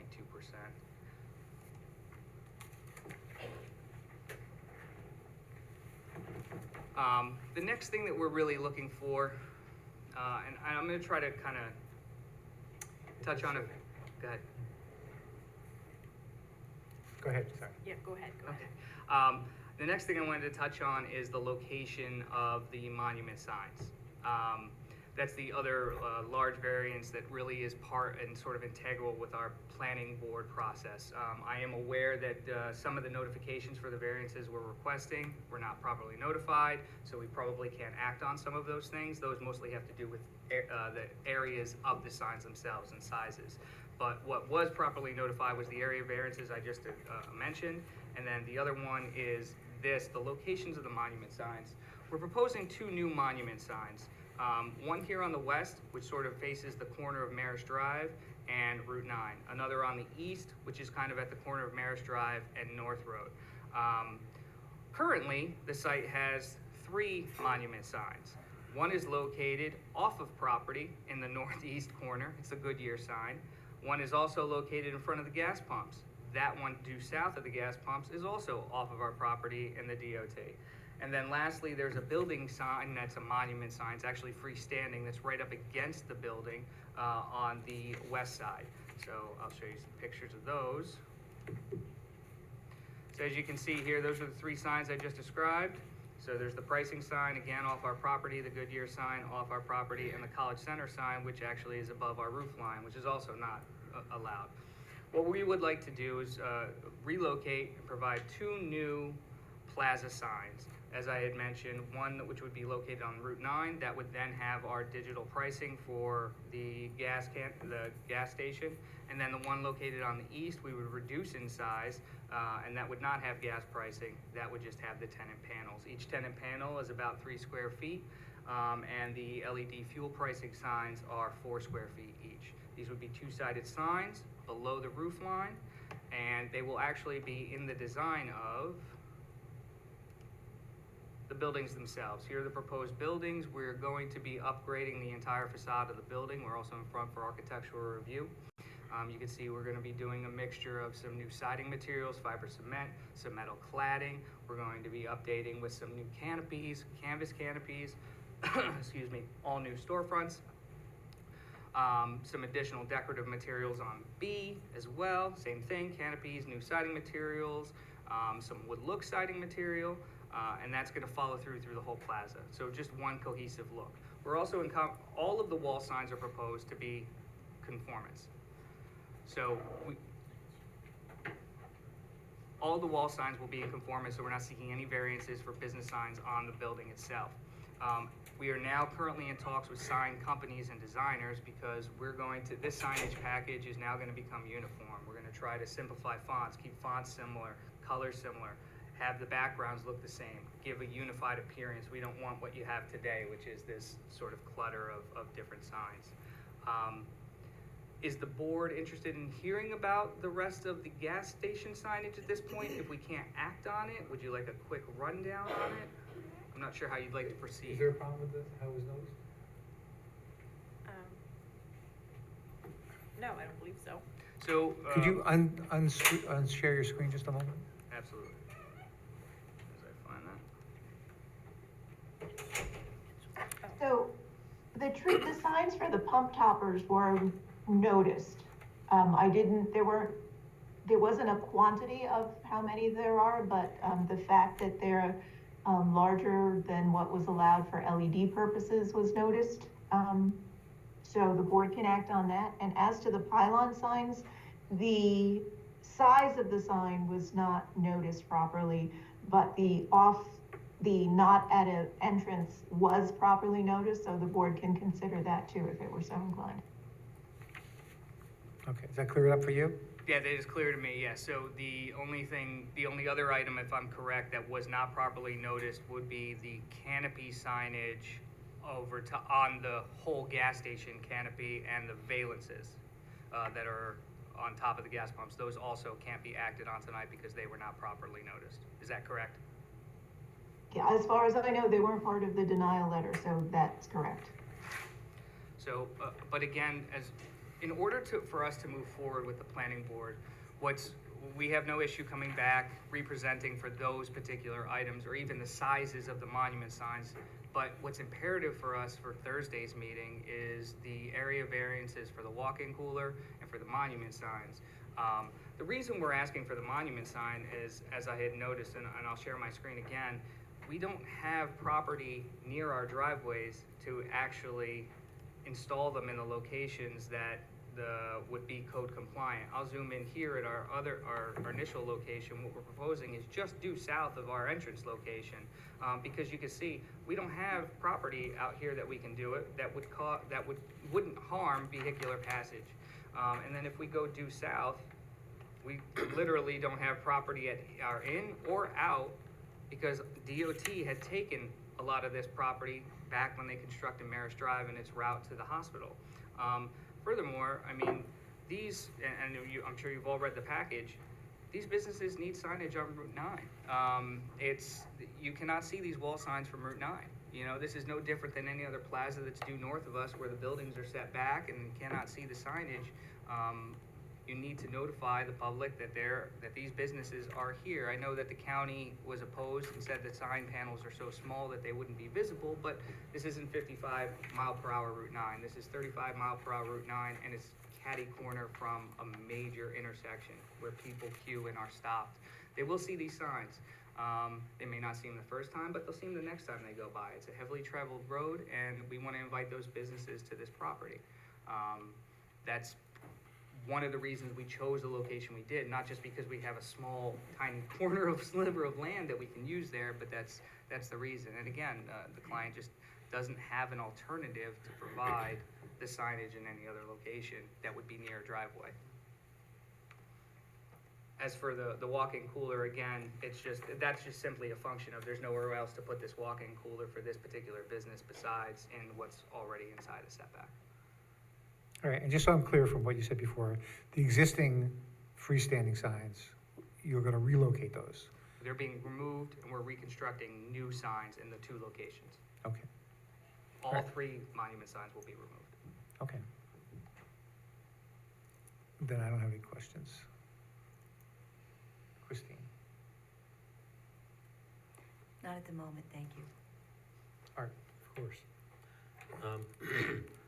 The sign that you want to put over by Goodyear, which one will that be? The smaller of the two? The smaller of the two, correct. So the pricing module will be here towards Route 9. Obviously, we want to give people the opportunity on Route 9 to know what the price of the gasoline is at this site. Over here on this location, there will be no gas pricing. It will be the smaller sign. Okay, and then and I want to be sure that I'm hearing what I think I'm hearing. The sign that's by the canopy that has the pricing now is gone. Will be complete, it's not on it's on DOT property. It'll be gone. We have to remove it. It will be completely gone. I know it was just recently replaced. I'm not sure if you're familiar with that. Oh, yeah. Yeah, so Oh, yeah. unfortunately for that tenant, he did it without our owner's blessing, and it's going to be removed. Okay. And I've got a question about the sign that's going over by Route 9. I know there's a telephone pole that sits right about where your cursor is. There's several, so we've So- actually kind of cited it, so it's sort of catty corner. That telephone pole, there's actually some traffic control devices, so Right. that pole is located here, a couple traffic control devices. We're well back beyond that into our property. It's a little misleading because a lot of that property from the curb line back is really DOT property. Okay. And I've got a question that I need for the zoning administrator. The present sign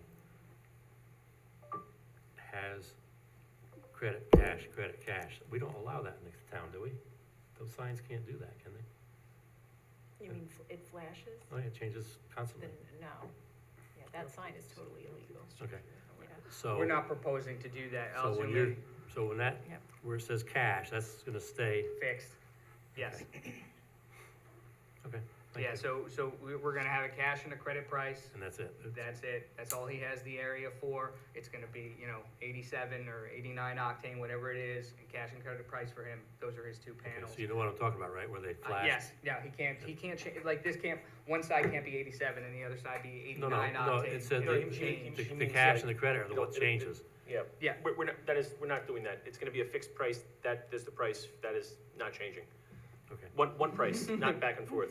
No Right. flashing. Because they kinda snuck that one in on us. Yeah. Okay. Thank you, I'm good. Phyllis? You talked about canopies over the businesses. Right. Are there going to be names of the facilities on those canopies, or are they just gonna be plain? So the canopies themselves will all be plain. I'll just zoom in a little bit here. So the areas that would be allowed, so for instance, this is a thin metal canopy, that signage area is designed to be directly above this canopy. It wouldn't be signage on that canopy. Now going to some of the canvas canopies that are a little larger, again, the sign area is directly over top of it.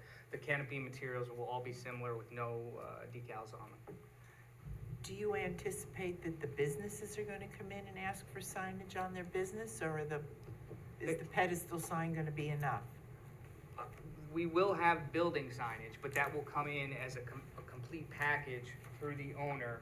As I had mentioned, we're going to kind of come up with a design scheme for all of the businesses that they'll have to fit. And as they come in with their designs to us, we will come in and present those to you as the owner, or with the owner's blessing, under those conditions. But we will go through that. And again, those will all meet regular code requirements. No variances will be intended for those. Okay, thank you. Tony? No questions. Linda? No questions. Anyone from the public who wishes to comment on this application? You want to unshare your screen if you would? All right, anyone from Zoom who wishes to comment on this application? All right, I'm not seeing anyone. So I'm closing the public hearing on the items that we can vote on, right, Lisa? Right, so what we can't vote on is actually not listed. Okay, all right, So you can close as to all the listed variances. all right. Then I'll move to close the public hearing. Second. Any discussion? All those in favor signify by aye. Aye. Aye. Any opposed? That motion carries. Okay. So you can wait till the end of the meeting or find out tomorrow? Very good, thank you. Thank you, guys. Number ding. 10.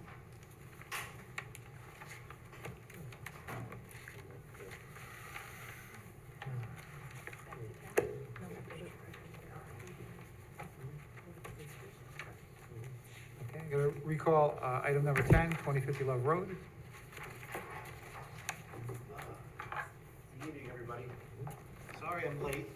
I happen to be the chairman of the planning board for the village of Millbrook, and our meeting was this evening as well, so I tried to hustle that along and get here to speak to you. Thanks for the opportunity to meet with us again.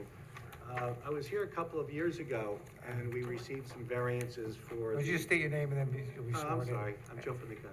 Frank Rettel, project manager for Guardian Self-Storage. Mr. Rettel, do you swear or affirm that the testimony you're going to provide tonight is true and complete to the best of your knowledge? Yes, I do. Okay. Okay, now, I'm sorry, now go ahead. Thank you, Mr. Chairman. We were here a couple of years ago and received several variances in order for us to do our multi-floor self-storage facility on Love Road. Since that time, we received conditional site plan approval, but we've been having a heck of a time getting some of the conditions fulfilled. DOT and Board of Health were the ones that have been taking so much time. We finally have been able to work out DOT. Board of Health were close. The Board of Health issue is there's an existing 4-inch sanitary sewer line that runs through our property into the plaza that's owned by Capstone. It's been like pulling teeth to get Capstone to give us permission and give us an easement to go in and redo that, a 4-inch line to a 6-inch line. But we're making headway. In the meantime, the variances that were granted by this board expired. I'm here this evening to ask the board to reinstate the previously approved variances for the same reasons that they were granted originally. Okay. Has anything changed in your plans? Change what? Change in the plans, anything changed? No, plans did not change whatsoever. No, Okay. everything is exactly the same as when I was before you last time. All right then. I don't have any questions. No questions. Questions? Bill? No questions.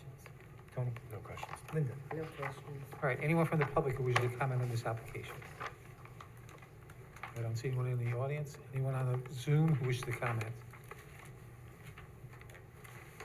All right, I'm not seeing anyone, so I'll move to close the public hearing. Any discussion? All those in favor signify by aye. Aye. Any opposed? That motion carries. Thank you very much. Okay. That brings us,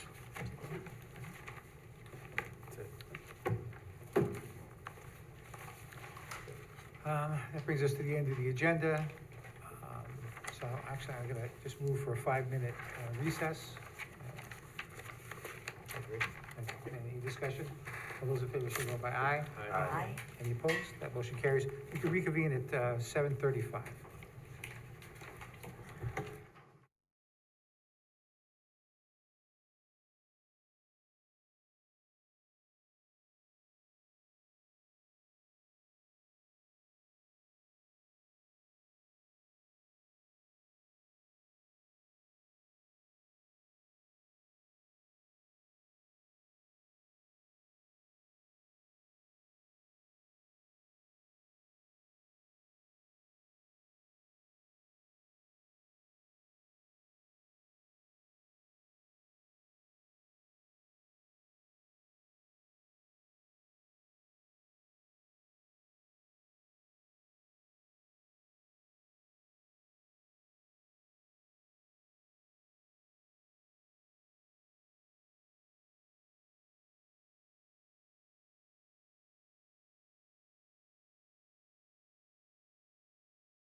All right, we're back in session at 7:35. Recording in progress.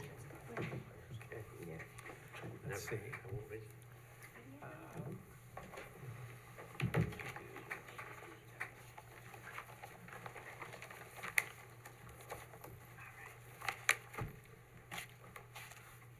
When we do 115 Violet Avenue?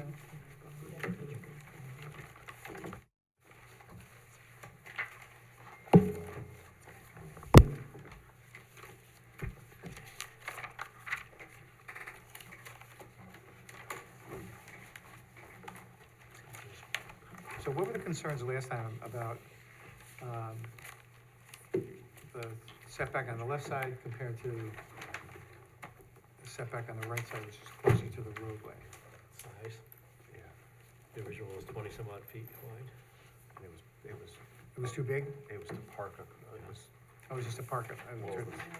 the size of the vehicle in the middle of the lawn versus a turnaround. Okay. And I think there was some also lack of understanding, which the drawing was cleared up this time. And you have some concerns about the need for a turnaround, right? Mhm. Okay. Anybody else have those concerns? I think that coming onto 9G can be an issue. All right. But I think if they take that bush down that blocks the access, the view to the north, that would help a great deal. Or move it back. Isn't there's something about bushes can't be, Technically, higher 3.5 than feet. 3.5 feet. Yep.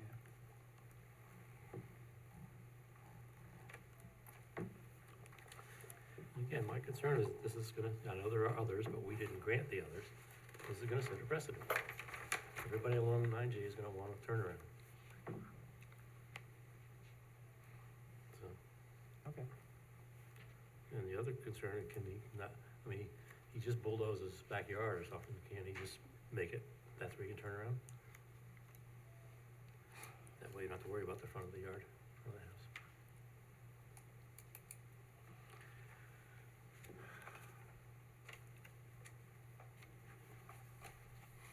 All right, then let me offer these findings.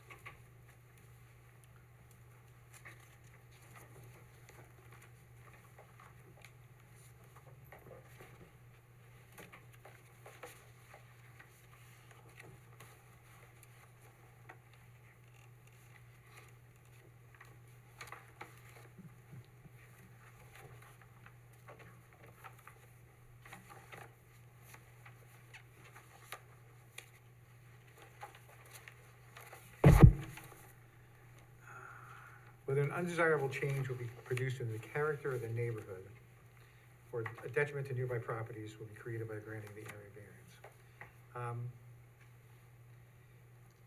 As pointed out by the applicant, there are other similar driveways in the area. But I still think it will be changing the character of the neighborhood to have turnarounds if that becomes, a regular part of everyone's lawn. Whether the benefit sought by the applicant can be achieved by some method feasible for the applicant to pursue other than the area variance. I think that there exists enough, property up near the garage and on the side of the garage, to satisfy the ability to turn around or to park in a manner that they can make safe access to Route 9G. Whether the requested area variance is substantial. It's almost double the size or the width of a driveway, so mathematically it is significant. And whether the proposed variance will have an adverse effect or impact on the physical or environmental conditions. There's no evidence that will have any physical or environmental impact. Whether the alleged difficulty was self-created, which consideration shall be relevant to the decision, but shall not necessarily preclude the granting of the area variance. This is quite clearly self-created, but that in and of itself is not enough to deny the variance. With those findings, I think it would be hard pressed to grant the variance. So, Art, why don't you make this motion? Why don't you make a motion regarding granting or denying the variance. No? Can I ask a question? Go ahead. Well, are we going to allow him to use the space to the right of the garage as, you know, so that he could turn around there? Yeah, Oh, behind. good. That's what, okay, I just want to make sure that, okay. Okay, you good? Yeah. Okay. We're, And so then the, we're looking at denying. go ahead. Good. No.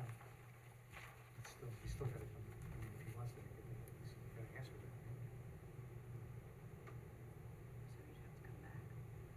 Exactly. That's what happens. Paul? Yes. So the 10 by 10 spot, that goes back to being grass. It all goes back to being grass.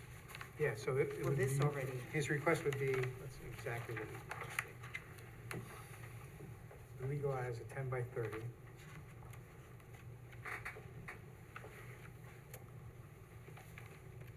you make this bigger?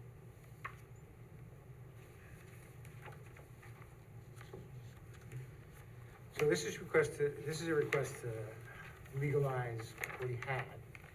So that's gonna be denied. We were gonna do that anyway, right? That 10 by 30 section. It seems like he's modified his request to do the 10 by 10 on the side, which actually, I don't see he requested that, right? There's no new request from, I mean, he has a new plans, New plan, not a new request to but his extend. request was just to legalize Yeah, the existing. this part, so this part is new up here, everything that it, yep. Okay. So I think what we're doing tonight is denying that 10 by 30. Right, what about the other one? The 10 by Well, 30 on the lawn in Yes. front of the house, okay. The left-hand side, what about the right-hand side? Well, he actually hasn't made a formal request for that. I would think by the fact that there was a submission with the drawing, I think that's that's, enough. Yeah. in essence, I think for clarity's sake, the board should, you know, if you're going to deny sort of both, the original application and then as modified to put a 10 by 10 on the other side. But what about the extension up top by the house where it, the driveway becomes 20 feet in width? I think the board should discuss that, because I don't know that that's been discussed yet, other than the fact that it seemed like there was sufficient space at the, for turnarounds there. Now, technically, that hasn't been noticed by anyone, hasn't been part of the, you know, widening the driveway. But I think in this instance, it arguably could be encompassed within the original application, So rather than requiring a variance. But there's no, my only concern was there's not specifics on exactly, you know, where it starts to widen, how wide it gets, kind of thing.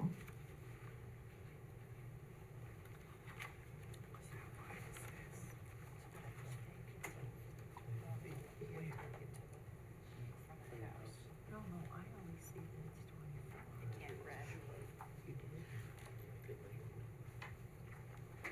Unless you say gradual slope up to 24 feet in width.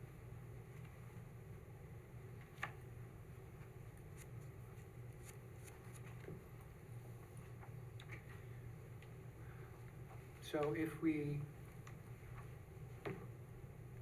granted an area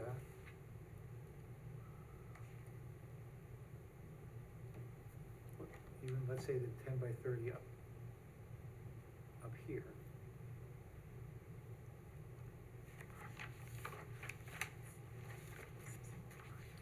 If we denied his request for the extension, but, well, we granted his request for a driveway extension, but conditioned it on moving it up towards the house in front of the garage.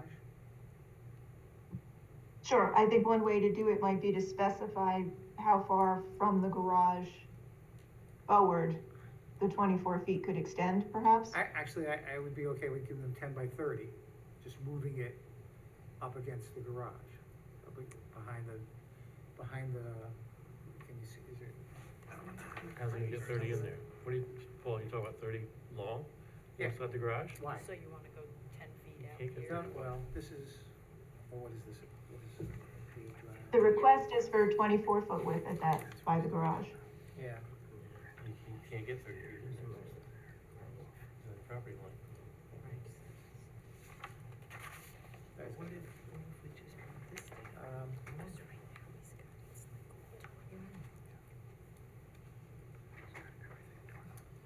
So, this is 12 feet to here. So 12 by 24.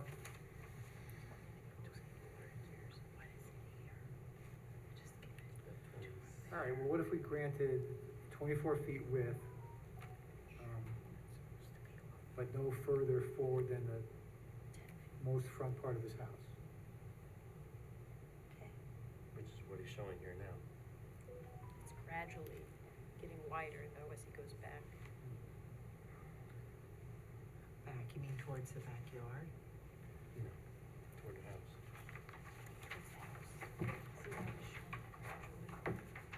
So from the, Right, what and we then it have, keeps getting bigger, right.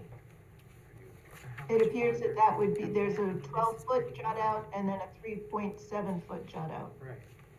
So you're saying a So what is 15.7. it here? So long as it's behind the front of the I house. don't know. If we allow Okay. him the whole 24 feet, then he's gotta stay within the 15-foot Oh, there's the back. width the rest of the way. Okay. Yeah, because he's asking for 20 feet.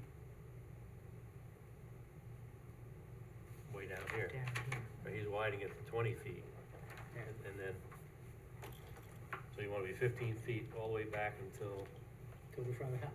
the front of the house, and he can jut it out.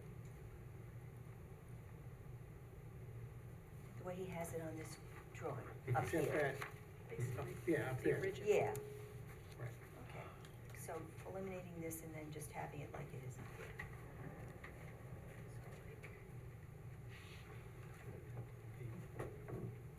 I don't know where you draw the line, so that it's clear. Someone's good with that? So, again, I want to make sure we're talking, so we're going to come back. 15 all the way back Right. until you hit the front of the house, and then it can So then the whole thing, and so what is this measurement though? How does, This would say how do 15 we, It goes to 25 feet. All the way up here's to- my problem. So, How do you front of the house clarify is like this, So so, or however, knows, however he wants to come into it, but it still can go 15. right? How do you prove it? Well, We're going to show him this. listen, I have. I mean, what three is cars this and I have measurement? 15 foot driveway. That's not very, so in other words, you don't wanna give them any, If I don't let me drive. I mean, my he's still daughter gonna drive get to the back, 18 feet, it's right? I hope so. Yes, all that doesn't matter. Anything beyond the front line of the house doesn't matter. Okay. We don't care. No, it's anything in front of the house. So, So And that this- doesn't matter to us. So we're saying, basically, yeah, and then This- over to this, okay. because we're denying 24 it, it doesn't feet. matter. Oh, okay. This is legal. Right. Once you And I hit don't this care part of the house, who wants to do that. this is all legal. So Okay. you're denying it. That's 24 what feet. we're doing.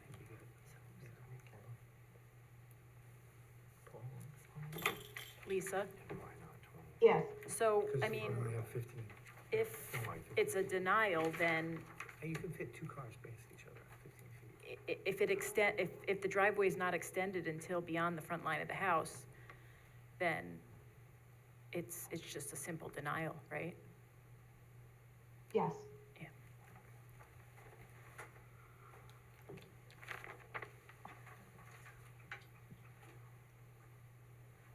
This is already legal. You guys don't have to approve that. So we're denying it, not He's going to have to come back straight like this. Right? And he can come over all the way here. He can do all this. So then, So this is okay. we go back to the denial. This is not. Yeah. So we know what we're doing? We okay now?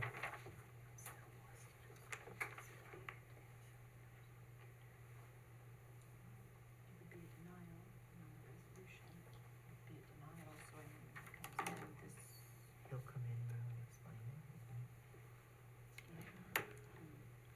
this is what he's allowed. He has to extend until back here. But he could actually wrap it around the back of the garage if you wanna do a little bit, right? Yes, but he was saying last time that it was wet It's not wet back there. It's not wet back there. But I thought Lisa said that he wouldn't have to advertise again because we could just wrap it into this He would. this application. Didn't I understand her to say that? He doesn't have to come before us. He That's doesn't- if you were to Eliminate. approve something beyond the front line of the house. Oh, okay. But you're saying no to Right. any widening beyond the front line of the house.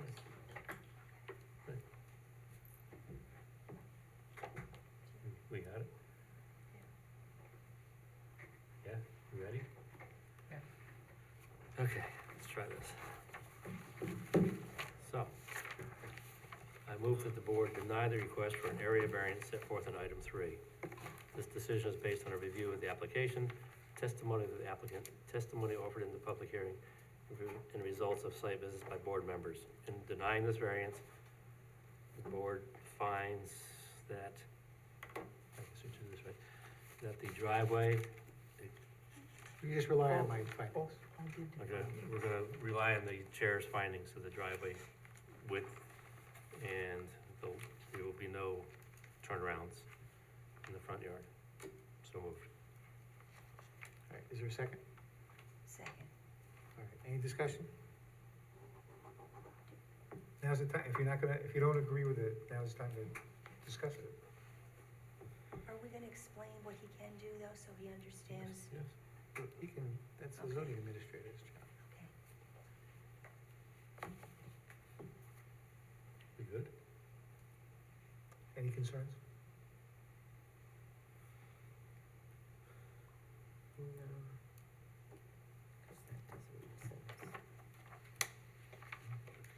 All right, so all those in favor of denial, say A or aye. Aye. Aye. Any opposed? Then that motion carries 6-0. It's very complicated. All right, that was item 2. Let's see here. Right. Oh. Okay.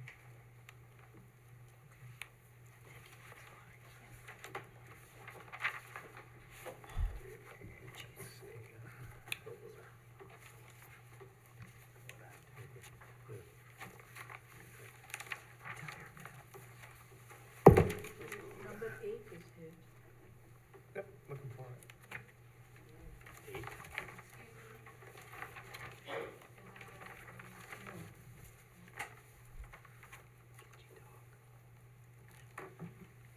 That was number That was 3. 3. I just wanted to make sure you deny number 3 Yes, correct. on the basis that his drawings were going to change the character of the neighborhood, Well, not the drawings, but but the idea of his I, thought it was closed. turnaround. We all did drive by the neighborhood, right? mhm. I thought this was closed. It's not a HOA neighborhood, and there is turnarounds up and down that Yep, street. I mentioned that there were turnarounds, but we also closed the record. And you have a right to appeal our decision. Okay? I was just trying to make sure. Okay. You're a realtor, so I want your money. Okay. We'll do the people, let's see, We got the sign. and we do, the diner.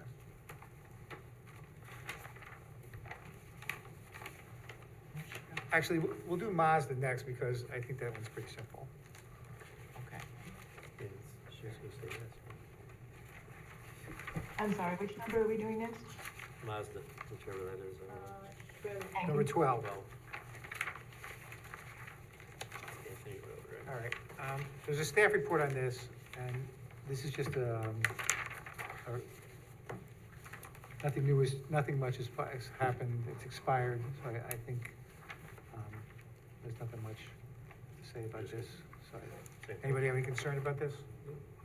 All right, then Christine, do you mind making this motion? Okay, I I move that the board approve the request for an area variance set forth in item number 12. This decision is based on a review of the application, testimony of the applicant, testimony offered in the public hearing, and results of site visits by board members. In approving this variance, the board adopts the findings set forth in the staff report. And the prior findings. And the prior Including the prior findings in, was that 2018 or 2019? I'll second that. All right, any discussion? All those in favor signify by aye. Aye. Any opposed? That motion carries. Then we can do city diner.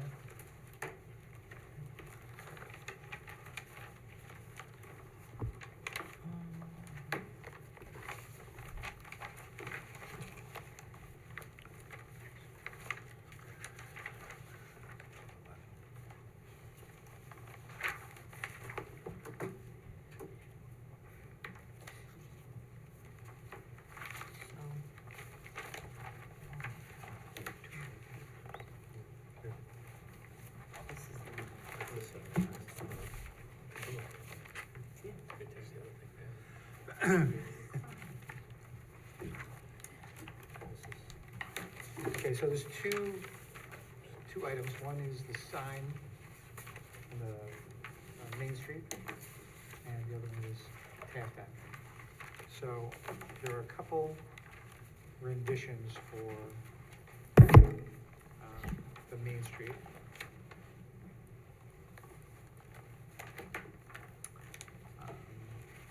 I'm comfortable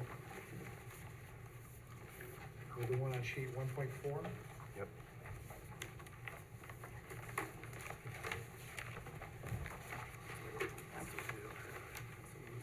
The one that's 24.6 square feet, that's what it says, right? Yeah. And let's see.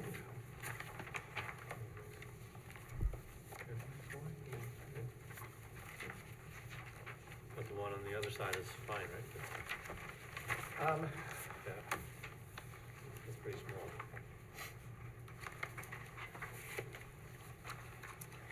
What'd they say?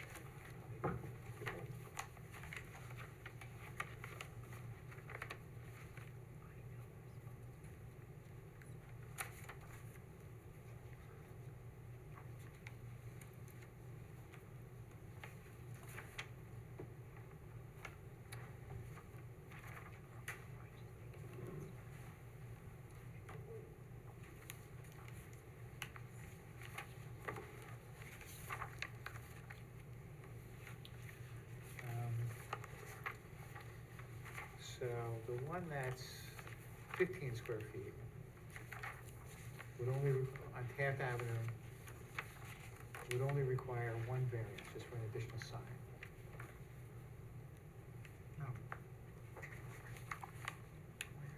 I thought that one was 24 square feet. Is the dimensions are incorrect in the That's notice? in their application, but on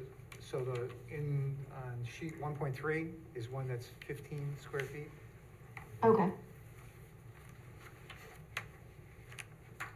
But that's on Main That's on the Street. front. Main Street. That's Main Street. Right. But it's a 15 square foot sign. So Okay. if you granted that one on Taft Avenue, it would only require one variance for an additional sign. It wouldn't require variance for size, Okay. if you think that that's sufficient. On the side, but it's on the side of the building, It's on the side of the building. so it's a very different venue. Small.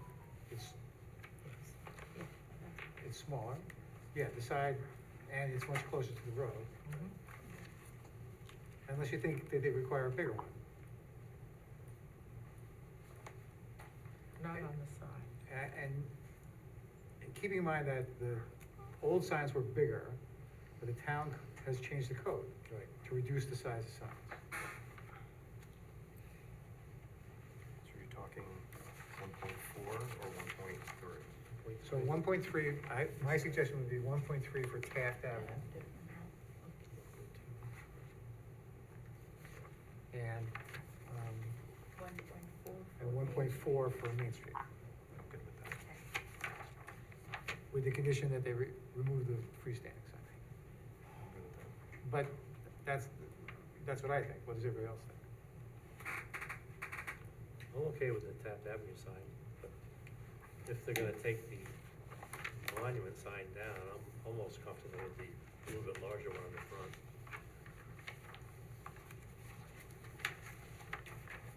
It's not that much bigger, is it? I hate to tell you that it's quite clearly recognizable as a diner. You think? You know, I'm okay with either one, but I'll go either way.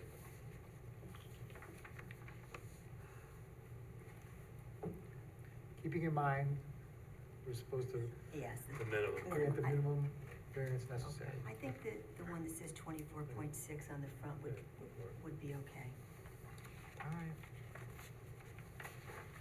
Which one's 24? This is. That's 1.4. Yeah, right. You ready? Do I gotta read? Yeah, so I have to do a short form EAF first.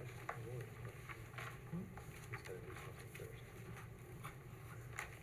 So now is this one, moving 1.3 foot and 1.4 feet?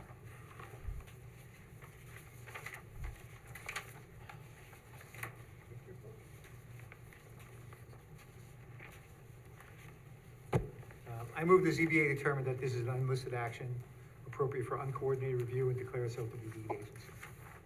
Second. Any discussion? All those in favor, signify by aye. Aye. Any opposed? That motion carries.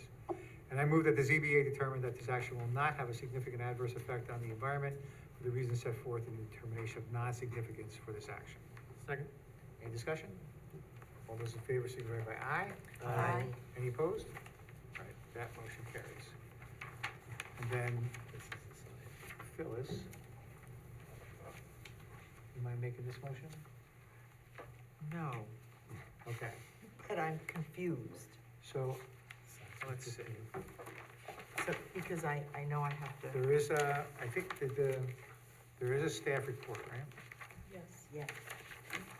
Let's see what they recommend.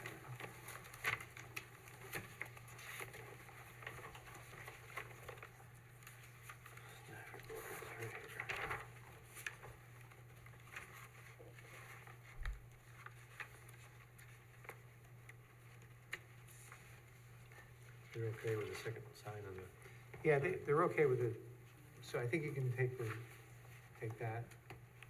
And then, if you were to grant the Main Street size for, what do you say, 24.6? Yeah, So that's what, a 8.4 foot variance?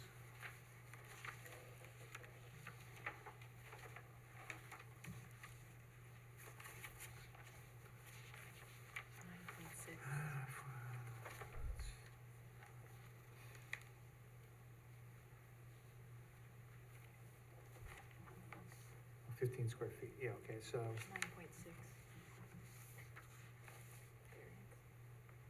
9.6, okay.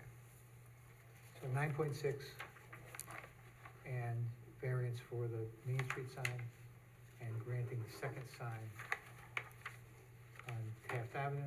Do we have to deny the request for the size on Taft Avenue, Lisa? I would. Okay. do I have to note the Taft sign size?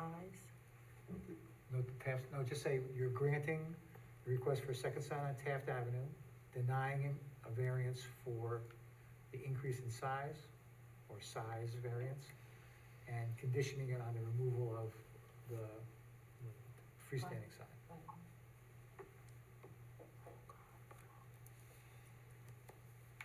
All right, can you just walk? Say granting a second sign allowed at 15 square feet. Yeah, it's all right. So you're granting a variance of 9.6 square feet for the Main Street size. For Main Street, Mhm.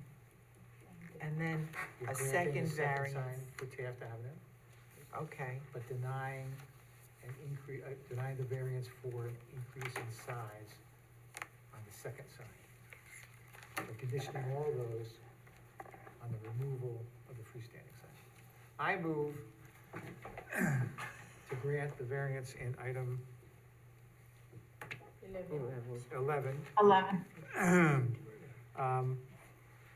For a wall sign on the Main Street side for a variance of 9.6 feet. Further, I grant the variance for a second sign on Taft Avenue, but deny the request for the variance for the size of the second sign. All above conditioned on the removal of the freestanding sign. So moved. Second. Any discussion? All those in favor, signify by aye. Aye. Any opposed? You did a good job. That motion carries. Break down what happened. Thank you, Paul. He's well took your seat, right?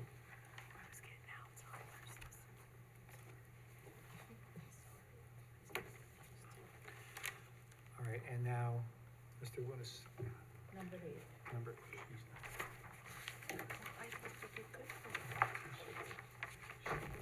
37 Victor Lane.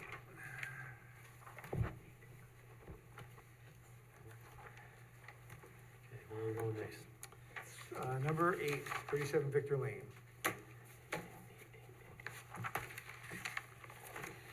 All right, so this is a request for a variance for a deck on his pool.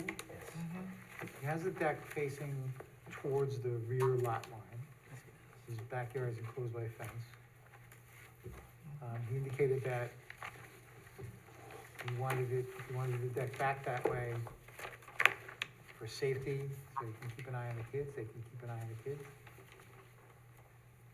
He indicated that he didn't want to put it on the other side of the pool, which would not require a variance, because it would take up part of his backyard.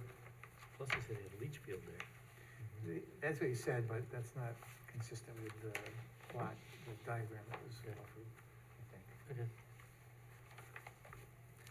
So, anybody have any problems with this one? Then let me offer these findings.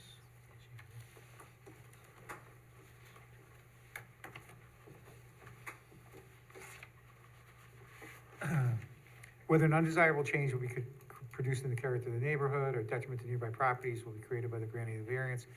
Based on the fact that the whole yard is fenced in with a 6-foot fence,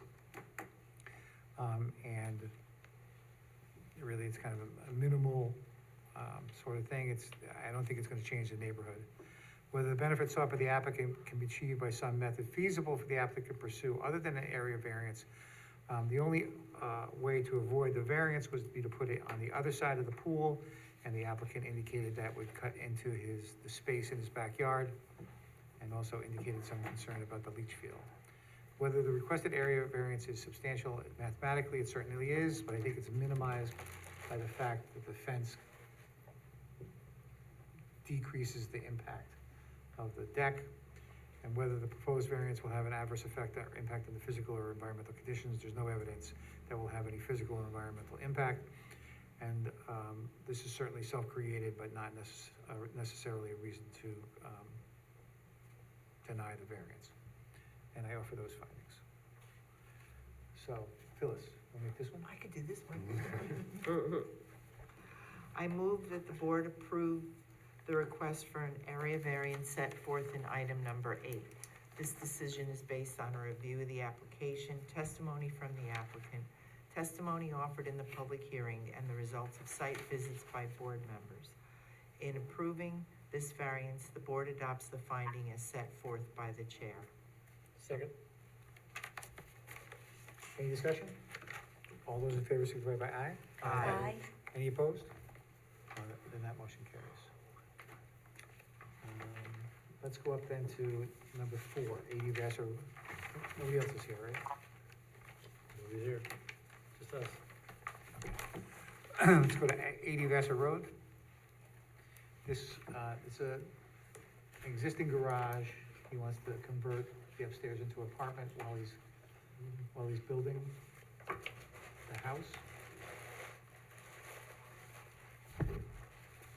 I suppose, you know, since he thinks it's gonna take that long to get the house built, that's certainly a cheaper alternative than renting, I suppose. Anybody have any concerns about it?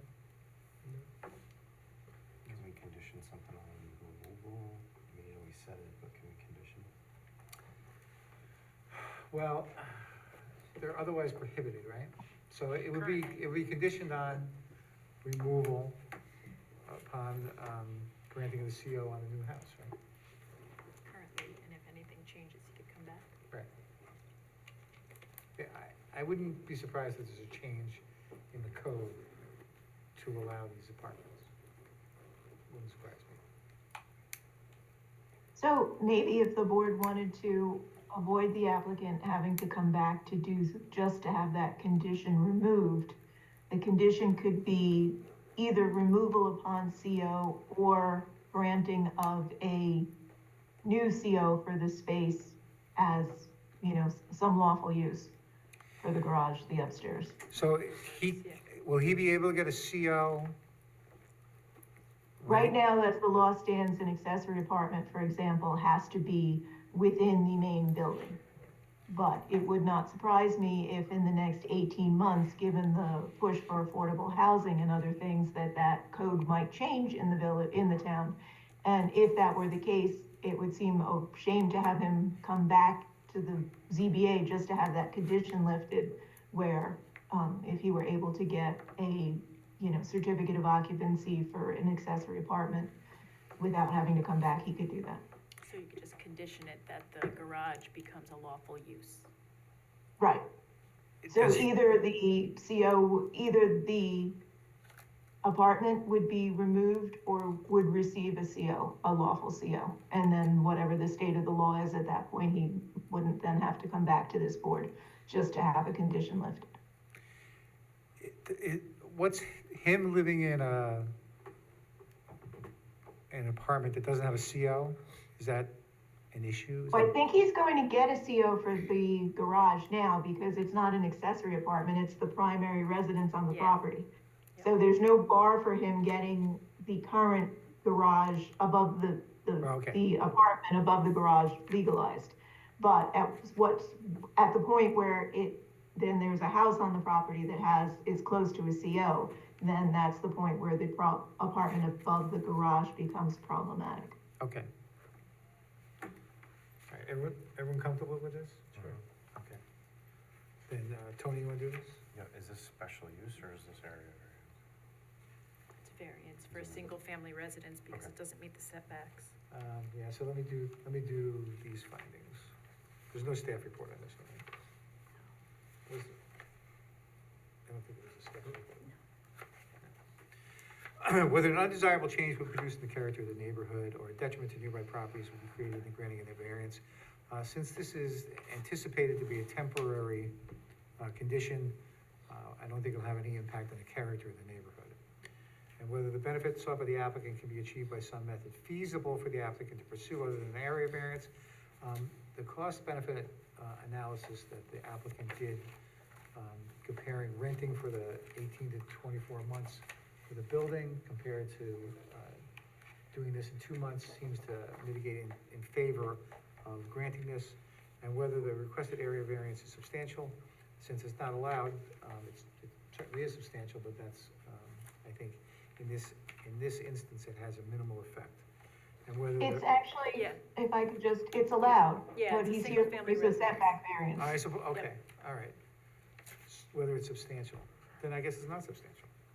And then, there's no evidence that it has any physical or environmental impact. And while this is self-created, that's not a reason to deny the application. They offer those findings. Tony? I move the board approve the request of an area variance set forth in item number 4. This decision is based on a review of the application, testimony of the applicant, testimony offered in public hearing, and a result of site visit by board members. In approving this variance, the board adopts the findings set forth by the chair. The approval of the variance is subject to the removal of the apartment or determination of lawful use upon granting of the CEO for the primary residence. Second. Okay. Any discussion? All those in favor, signify by aye. Aye. Any opposed? Okay, that motion carries. All right, that brings us to item number 5, Camelot Village. This is to replace a single wide mobile home with a double wide. Anybody have any concerns about this? No.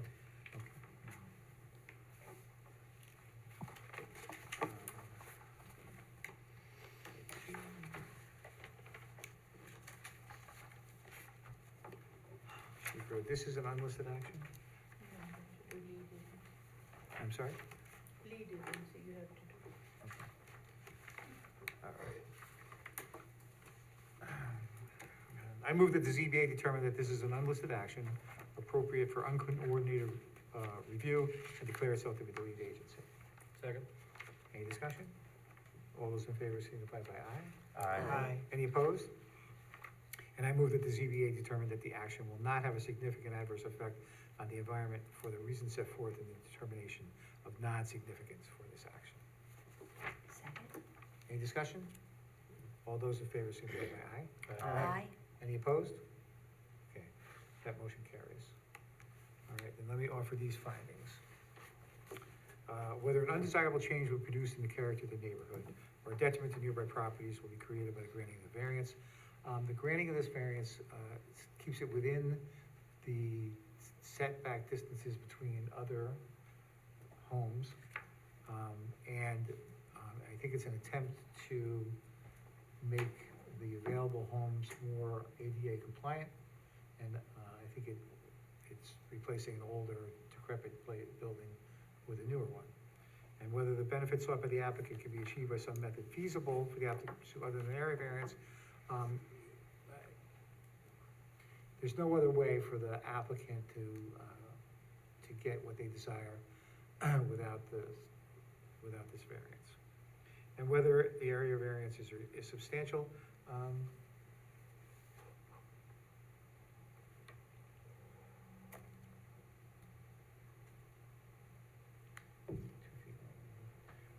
mathematically, it's not particularly substantial.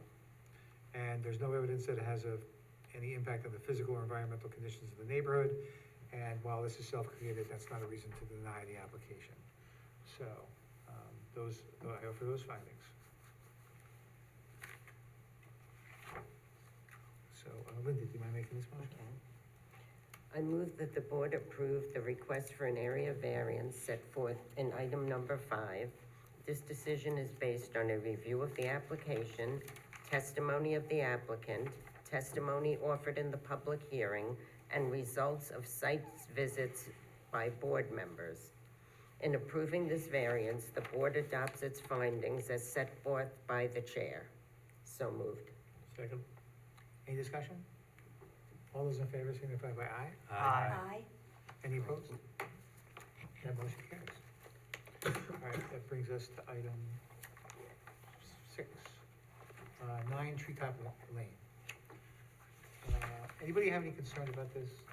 Okay, so we were able to walk the whole property line up into the back and stuff. And for the majority of the backyard, whatever the other road is over top of the fence line, the majority of it.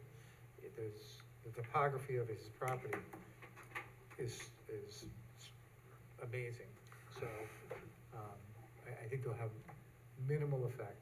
And this is not a corner lot. This is a lot that he has a road in his front and then a separate road in his backyard, in what would be his backyard. So, I think this is unique. It's also an open grid fence, it's a wire fence, you never see it. No.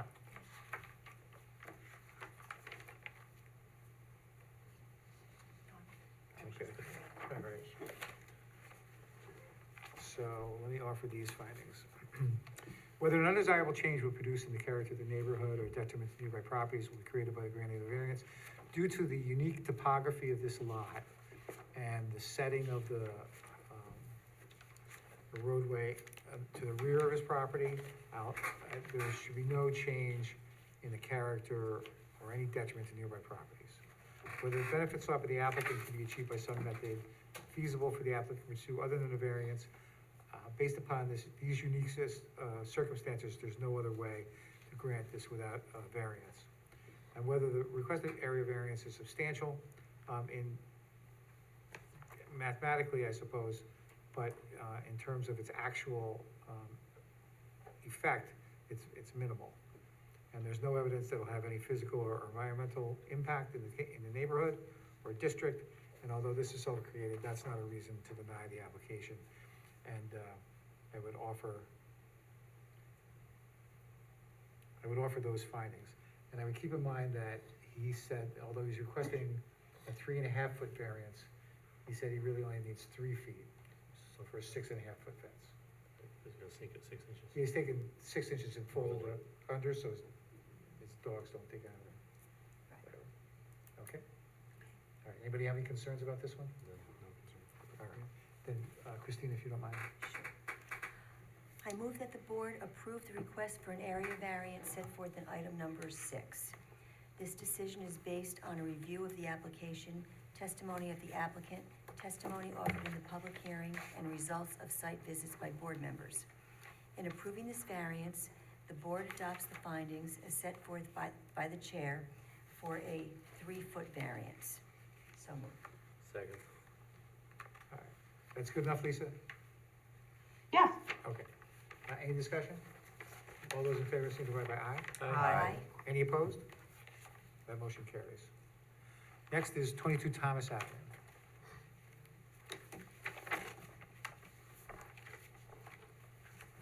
All right, so this guy's doing some construction on the front of his house. It encroaches no further onto the side lot line than what exists. And so I think it's kind of minimal. Anybody have any concerns with it? Whether an undesirable change, let me offer these findings then. Whether an undesirable change would reduce in the character of the neighborhood or detriment to nearby properties.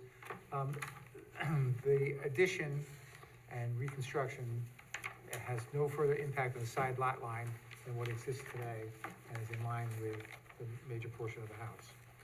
And whether the benefit sought by the applicant can be achieved by some method feasible for the applicant to pursue other than area variance. There's based upon where the house is and on a very narrow lot, it's impossible to do this without an area variance. And whether it's substantial,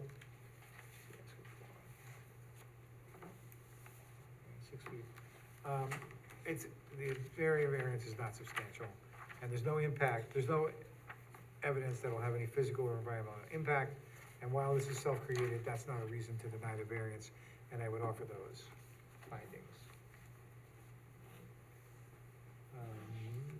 Art, am I doing this? Nope. I move that the board approve the request for an area variance set forth in item number 7. This decision is based on a review of the application, testimony of the applicant, testimony offered in the public hearing, and results of site visits by board members. In approving this variance, the board adopts the findings as set forth by the chair. Second. All right, any discussion? All those in favor signify by aye. Aye. Aye. Are there any opposed? All right, then that motion carries. Next is item number 10. 2050 Love Road. This is just variances that had expired. Testimony was that nothing has really changed. Does anybody have any concerns about this? I think there is a staff report. There is. So Phyllis, do you mind doing this? Nope. I move that the board approve the request for, is it area variance? Yeah. As set forth in item number 10, this decision is based on review of the application, testimony of the applicant, testimony offered in the public hearing, and results of site visits by board members. In approving this variance, the board adopts the staff report as. I'm sorry, was there a second? Second. Okay. Any discussion? All those in favor signify by aye. Aye. Are there any opposed? Then that motion carries. That brings us to item number 13. Let me make sure I did this right.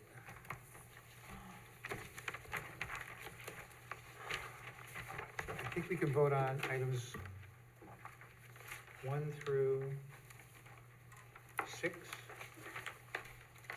Item 3 and 4 is duplicative of 5 and 6. Okay, yeah, okay. All right. So you can actually vote on, we need, no reason to do 5 and 6, and then, but 7 can be voted on. All right. So there is a staff report on this. There is a comment from the county, but found that I think these items were a matter of local concern. So not all of them. Well, sorry. Yeah, just, they had a thing about the gas pump signage. The Well, 4A, setback and lot coverage were local concern. The location of the freestanding signs, they were not in favor of.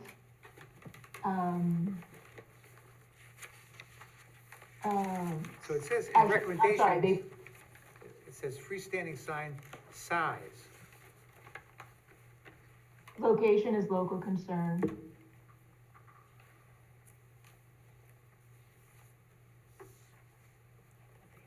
And then for the gas station signage, they, recommend denial.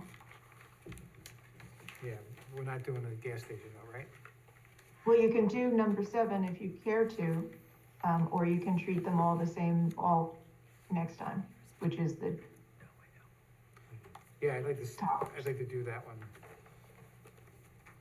with all the gasoline stuff.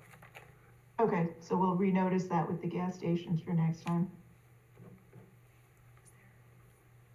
A county response to the cooler? I don't have my county response. Freestanding signs.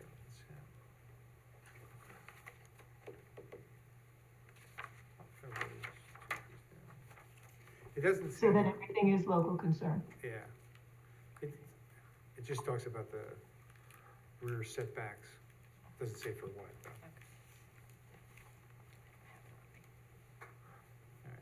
Tony, am I doing this? Yeah, we should have So you're gonna do, 1, 2, items 1 through 4. 1 through 4. Yeah.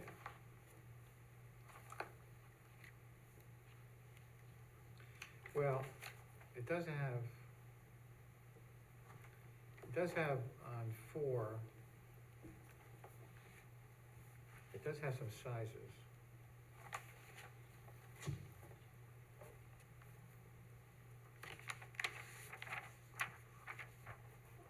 So why don't we do 1 through 3?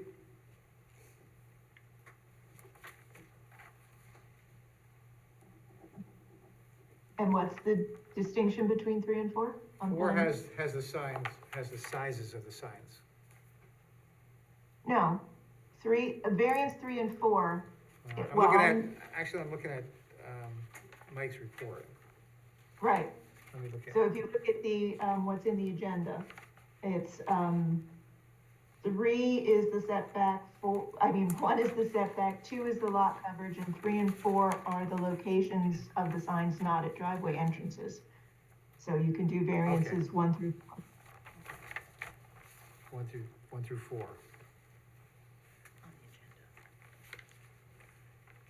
Okay. And I have to do a short form EAF on this?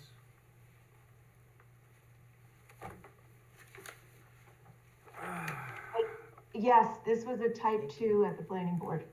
So there was no seeker action there, but it's not type 2 here. Okay. So I move the ZBA determine this is an unlisted action appropriate for uncoordinated review and declare itself to be lead agency. Second? Any discussion? All those in favor signify by aye. Aye. And I move that the ZBA determine that the action will not have a significant adverse effect on the environment for the reasons set forth in the determination of non-significance for this action. Second? Any discussion? All those in favor signify by aye. Aye. That motion carries. And so, if you wanna do 1 through 4. 1 through 4. And we'll just adjourn, 7? No, because you closed the public hearing on it, Okay. so since we have to notice for the other gas, we have to do a public notice for that, we'll just include that one, Okay, in the next public hearing notice, so it'll be on as a new item for June. okay. So can I just say items 1 through 4 based on findings of the chair or staff report? Staff report. Okay, that's all I can say. Mhm. I move that the board approve the request for the area variance set forth in item number 13, items 1 through 4. This decision is based on a review of the application, testimony of the applicant, testimony offered at public hearing, and results of site visits by board members. In approving this this variance, the board adopts the findings set forth by the chair. No. Staff The staff report. Set forth by the staff report. Second.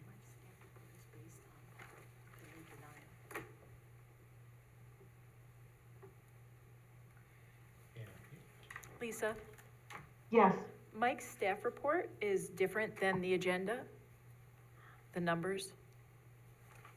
I think his staff report is based on the new denial that wasn't noticed. well, if I can work with the corresponding, I mean, as long as we know what variances we're granting, I can pull the applicable things in my staff report into the resolution. Okay. I'm So okay on, with that. Chrissy, on your denial, Yep. number 4 is the gasoline. Yes, it's different, so you're basing your approvals on On what's the- on the agenda. Yeah, okay.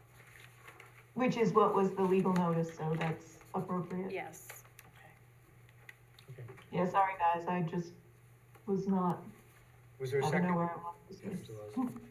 Okay. Christine seconded. Any discussion? All those in favor, signify by aye. Aye. Are there any opposed? Then that motion carries. And I have 2 other businesses. One, I move that there's a request from the planning board to be lead agency on Spark Car Wash, 826 Dutchess Turnpike. Anybody have a concern about that? All right, then I move that we grant the planning board's request to be lead agency on 826 Dutchess Turnpike. Triple parlor car wash. Was there a second? Second. Any discussion? All those in favor, signify by aye. Aye. Any opposed? That motion carries, and then there's also a request from the planning board to be lead agency on Marist College running track and turf field. Anybody have any concern about that? And I move to grant the planning board's request to be lead agency on Marist College running track and turf field, 4145 John Winslow Drive, and 4969 John Winslow Drive. Second. Okay, any discussion? All those in favor signify by aye. Aye. Any opposed? That motion carries. And then I move to adjourn. Second. Any discussion? All those in favor signify by aye. Aye. Motion carries. Good night, everybody. Good night, thank you. Let y'all.